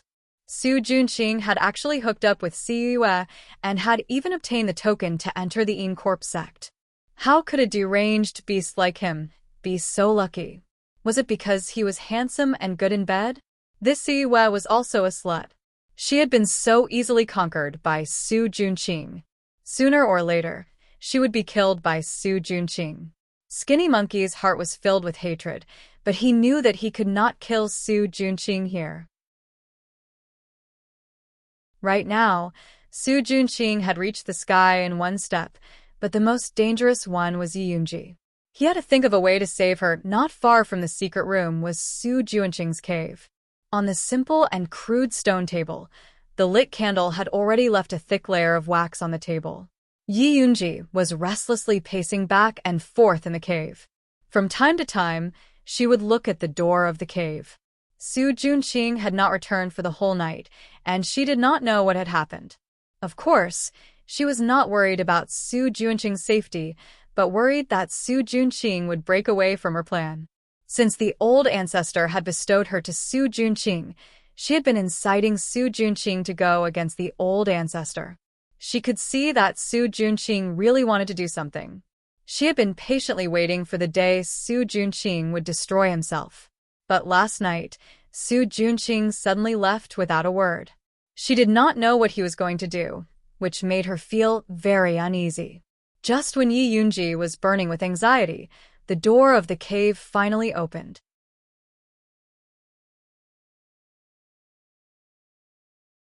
Chapter 239. Su Junqing. Yi Yunji thought it was Su Junqing. She didn't expect it to be Skinny Monkey. She looked at the anxious Skinny Monkey and asked in surprise, "Brother Skinny Monkey, why are you here?" "Come with me. I'll explain later." Skinny Monkey rushed up and wanted to take Yi Yunji away. "Where are you taking me?" Yi Yunji avoided him and asked with a frown. Su Junqing got close to Encorp's sex emissary Siwa. He will become Encorp's sex disciple soon. Skinny Monkey hurriedly told her what happened. Yi Yunji's beautiful face became extremely pale. Her body shook and she couldn't help but take 2 steps back. Her lower back hit the table, but she didn't feel anything. Why was it like this? How could it be like this? She endured the humiliation and tried her best to send him to hell, but he easily went to heaven and left her struggling in the swamp. She couldn't accept it. She really couldn't. "Yunji, Su Junqing doesn't even care about the bloodthirsty ancestor. I'm afraid he'll harm you. You should leave first." Skinny Monkey couldn't think of any way to protect Yi Yunji, so he could only send her away. "Where can I go?" Yi Yunji smiled sadly. She still had the bloodthirsty ancestor's blood soul flower on her. If she left the Blood Cloud Mountain, the bloodthirsty ancestor would know immediately. If she was caught, she would die even more miserably. "I have a way to temporarily seal the blood soul flower. Now, the people from the Spiritualist Alliance are rushing over here. If you go to them, they won't make things difficult for you." This was the escape route that Skinny Monkey had thought of for Yi Yunji. Yi Yunji was a blood slave, not an evil cultivator. She was a pitiful person who was harmed by the bloodthirsty sect. The Spiritualist Alliance was known for their righteousness, so they wouldn't trouble a pitiful girl. "What about you?" Yi Yunji looked up at Skinny Monkey. What he did was the same as betraying the bloodthirsty ancestor. The Spiritualist Alliance wouldn't believe an evil cultivator like him. If he didn't please both sides, he would die. Don't worry about me. I have a way to escape. You just need to live well. Skinny Monkey grinned. Unlike his usual fawning, flattery, and hypocrisy, this smile came from the bottom of his heart. It made his slightly ugly face look much more pleasing to the eye. "What can you do?" Yi Yunji murmured. She had stayed in the Blood Cloud Peak for a long time, so she naturally knew what the Skinny Monkey was capable of. He had risked his life to save her. Yi Yunji knew that Shouho liked her, but she didn't expect that he would be willing to die for her. Yi Yunji suddenly felt a little ashamed when she thought of how she had been using Skinny Monkey's feelings to save her own life. She couldn't afford to owe him anything. Moreover, she understood Forefather Bloodthirsty's tricks. Even if Skinny Monkey risked his life to save her, he couldn't send her out safely. Since that was the case, there was no need to drag him down with her. Thinking of this, Yi Yunji's eyes turned red. She said with a sad expression, "Brother Skinny Monkey, you don't have to be so nice to me. In fact, I've been using you. I'm not a good person." Unexpectedly, Skinny Monkey interrupted her abruptly and said matter-of-factly, "You have no one to rely on here. How can you survive if you don't make use of others? All right, let's not talk anymore. Right now, Forefather is focused on Siwa. He doesn't have time for us. Let's go." Skinny Monkey urged Yi Yunji again. Yi Yunji stared blankly at Skinny Monkey then nodded and stood up. Skinny Monkey immediately went to open the stone door, but a sharp pain came from his neck. His eyes rolled back, and he fell to the ground with a thud. Yi Yunji's hand flashed, and she quickly sealed several of Skinny Monkey-like's major acupuncture points. She murmured, "Brother Skinny Monkey, I'm sorry." After that, she quietly sent Skinny Monkey-like out, then returned to the cave room. She even fetched a basin of water and carefully groomed herself. Then, she combed her long black hair into a snake bun, which was Su Junqing's favorite hairstyle. Then she quietly sat by the table, waiting for Su Junqing to come back. She wanted to completely end things with him. After the time it took to drink a cup of tea, the door opened again. Su Junqing walked in with weak steps, and he immediately saw Yi Yunji waiting for him by the table. The candlelight flickered in the room, illuminating Yi Yunji's soft and beautiful face. "You're back," Yi Yunji softly called out, then walked towards Su Junqing. Su Junqing's expression was a little startled. He couldn't help but recall the time when he and Yi Yunji got married. She always waited for him to come back before she was willing to sleep. His cold heart was a little shaken. In fact, when Su Junqing seduced Yi Yunji, he was a little bit sincere. Otherwise, he wouldn't have married her in the Zhuangzi and made her pregnant. When he annihilated the Yi family, he also hesitated, but when he thought of the bloodthirsty ancestors' methods, he had to do it. In the end, it was the bloodthirsty ancestors' fault. But now it was no longer important. He had already entered the Corp sect with Yi Yunji's support. In the future, when he succeeded in his cultivation, he would definitely use the bloodthirsty ancestors had to beg for Yi Yunji's forgiveness. Su Junqing pushed all the blame to the bloodthirsty ancestor, and he imagined that he could make up with Yi Yunji. He even opened his arms, ready to embrace Yi Yunji. At this time, Yi Yunji's eyes flashed with a sharp light, and the spirit power that she had been accumulating for a long time suddenly erupted. Her right hand glowed with a gray spirit light that reached her fingers. Her short red nails suddenly expanded, and like 5 sharp knives, they stabbed into Su Junqing's chest. Yi Yunji came from a family of assassins after all. She was determined to hit this close to her. The red nails, shining with a faint gray light, stabbed into Su Junqing's chest. Yi Yunji was happy, but she didn't think that Su Junqing's body would suddenly emit a ball of golden light that bounced off her fingers. Yi Yunji's body kept retreating, and she only stopped when she hit the table. She looked at Su Junqing in disbelief. Vajra body protection talisman? Did he prepare for it? Su Junqing looked down at the 5 holes in his chest, and his expression suddenly became very ferocious. He said fiercely, "Yunji, you're really cruel." If he didn't have the Vajra body protection talisman that Siyue had just given him, he was afraid that Yi Yunji would have succeeded. "If you want to kill me or cut me, do as you please," Yi Yunji said with a wooden expression. Her spirit power had been used up, and she had no more strength to fight back. "How could I bear to kill you?" Su Junqing walked over with a sinister smile. He forcefully lifted Yi Yunji's chin, as if he wanted to see the expression on her face. Yi Yunji closed her eyes. She didn't want to see Su Junqing's savage expression. She thought sorrowfully, this is all fate. She was destined to be deceived and betrayed by Su Junqing. No matter what, she couldn't win against him. Su Junqing opened his mouth and bit Yi Yunji's slender, white neck. He swore, "Don't worry. Even if I go to hell, I will take you with me."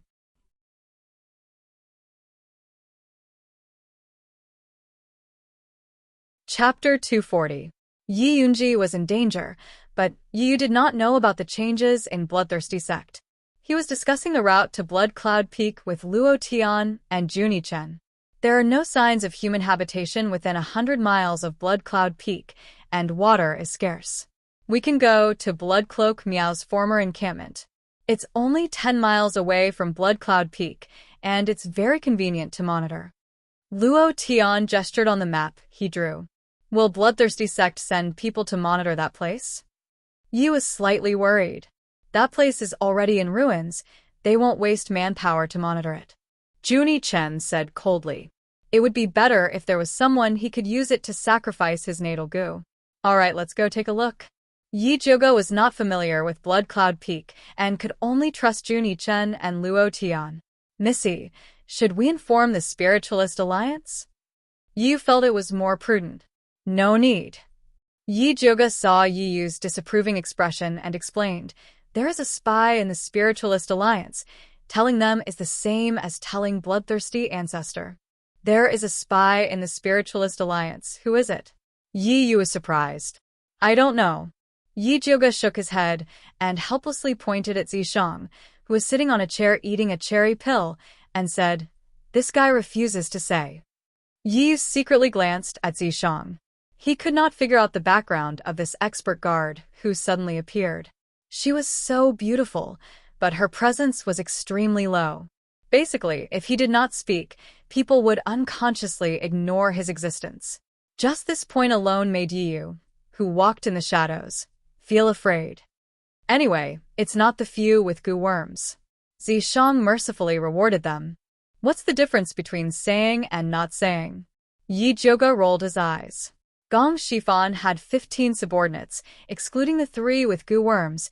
There were 12 people left. How could they guess with such a large range?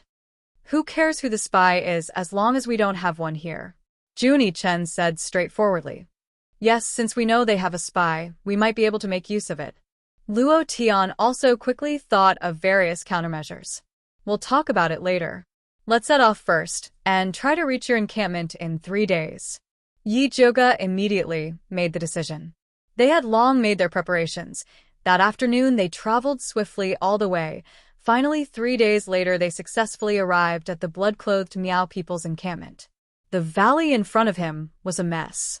The trees were withered, and there were no traces of people living here.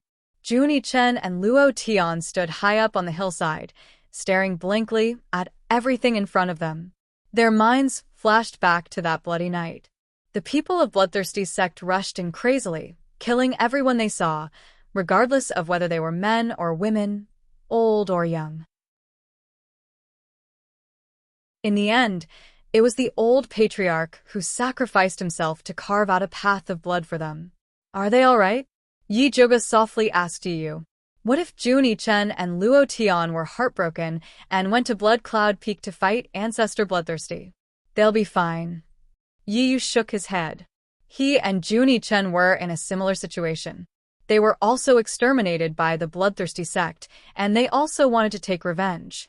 This was also the reason why Junie Chen was willing to accept Yu even though he hated martial artists. You don't have to worry too much. Since we're already here, we'll definitely save your sister. Yi Zhuge patted Yu's shoulder comfortingly. Yu nodded heavily. He had already endured for so long, he was not in a hurry. At this moment, the atmosphere was filled with sadness and determination. However, there was a voice that spoiled the mood. This sovereign is hungry. Didn't you just eat half a bottle of cherry pills? Why are you so hungry so quickly? Are you a pig? Yi Zhuge glared at Zishang unhappily. Before leaving Shangjing, she was forced by Zishang to refine a few cauldrons of cherry pills. The refined pills were directly stored in a pot. Zishang would chew noisily when he had nothing to do, and he still had the cheek to say he was hungry. A pig will not help you fight, Zishang said very seriously. Yes. You're a pig that knows how to fight. Yi Zhuge was no longer in the mood to comfort Junie Chen and the others after being disturbed by Zishang. He called out, It's getting late. Let's find a place to rest. This way. Junie Chen quickly calmed down and led Yi Zhuge and the others into a remote cave. After a few turns, they finally arrived at a spacious cave room. The stone walls of the cave room were filled with densely packed holes, and there was a small dry pond beside it. It looked rather desolate. This is our clan's sacred ground. Junie Chen looked sadly at the holes in the stone wall. It used to be filled with goo seeds. After Bloodthirsty sect broke through, the clan leader killed all the goo seeds. The pond beside it was used to baptize newborns and plant goo seeds. This place was very hidden. Bloodthirsty sect's people did not discover it. It was absolutely safe. I see.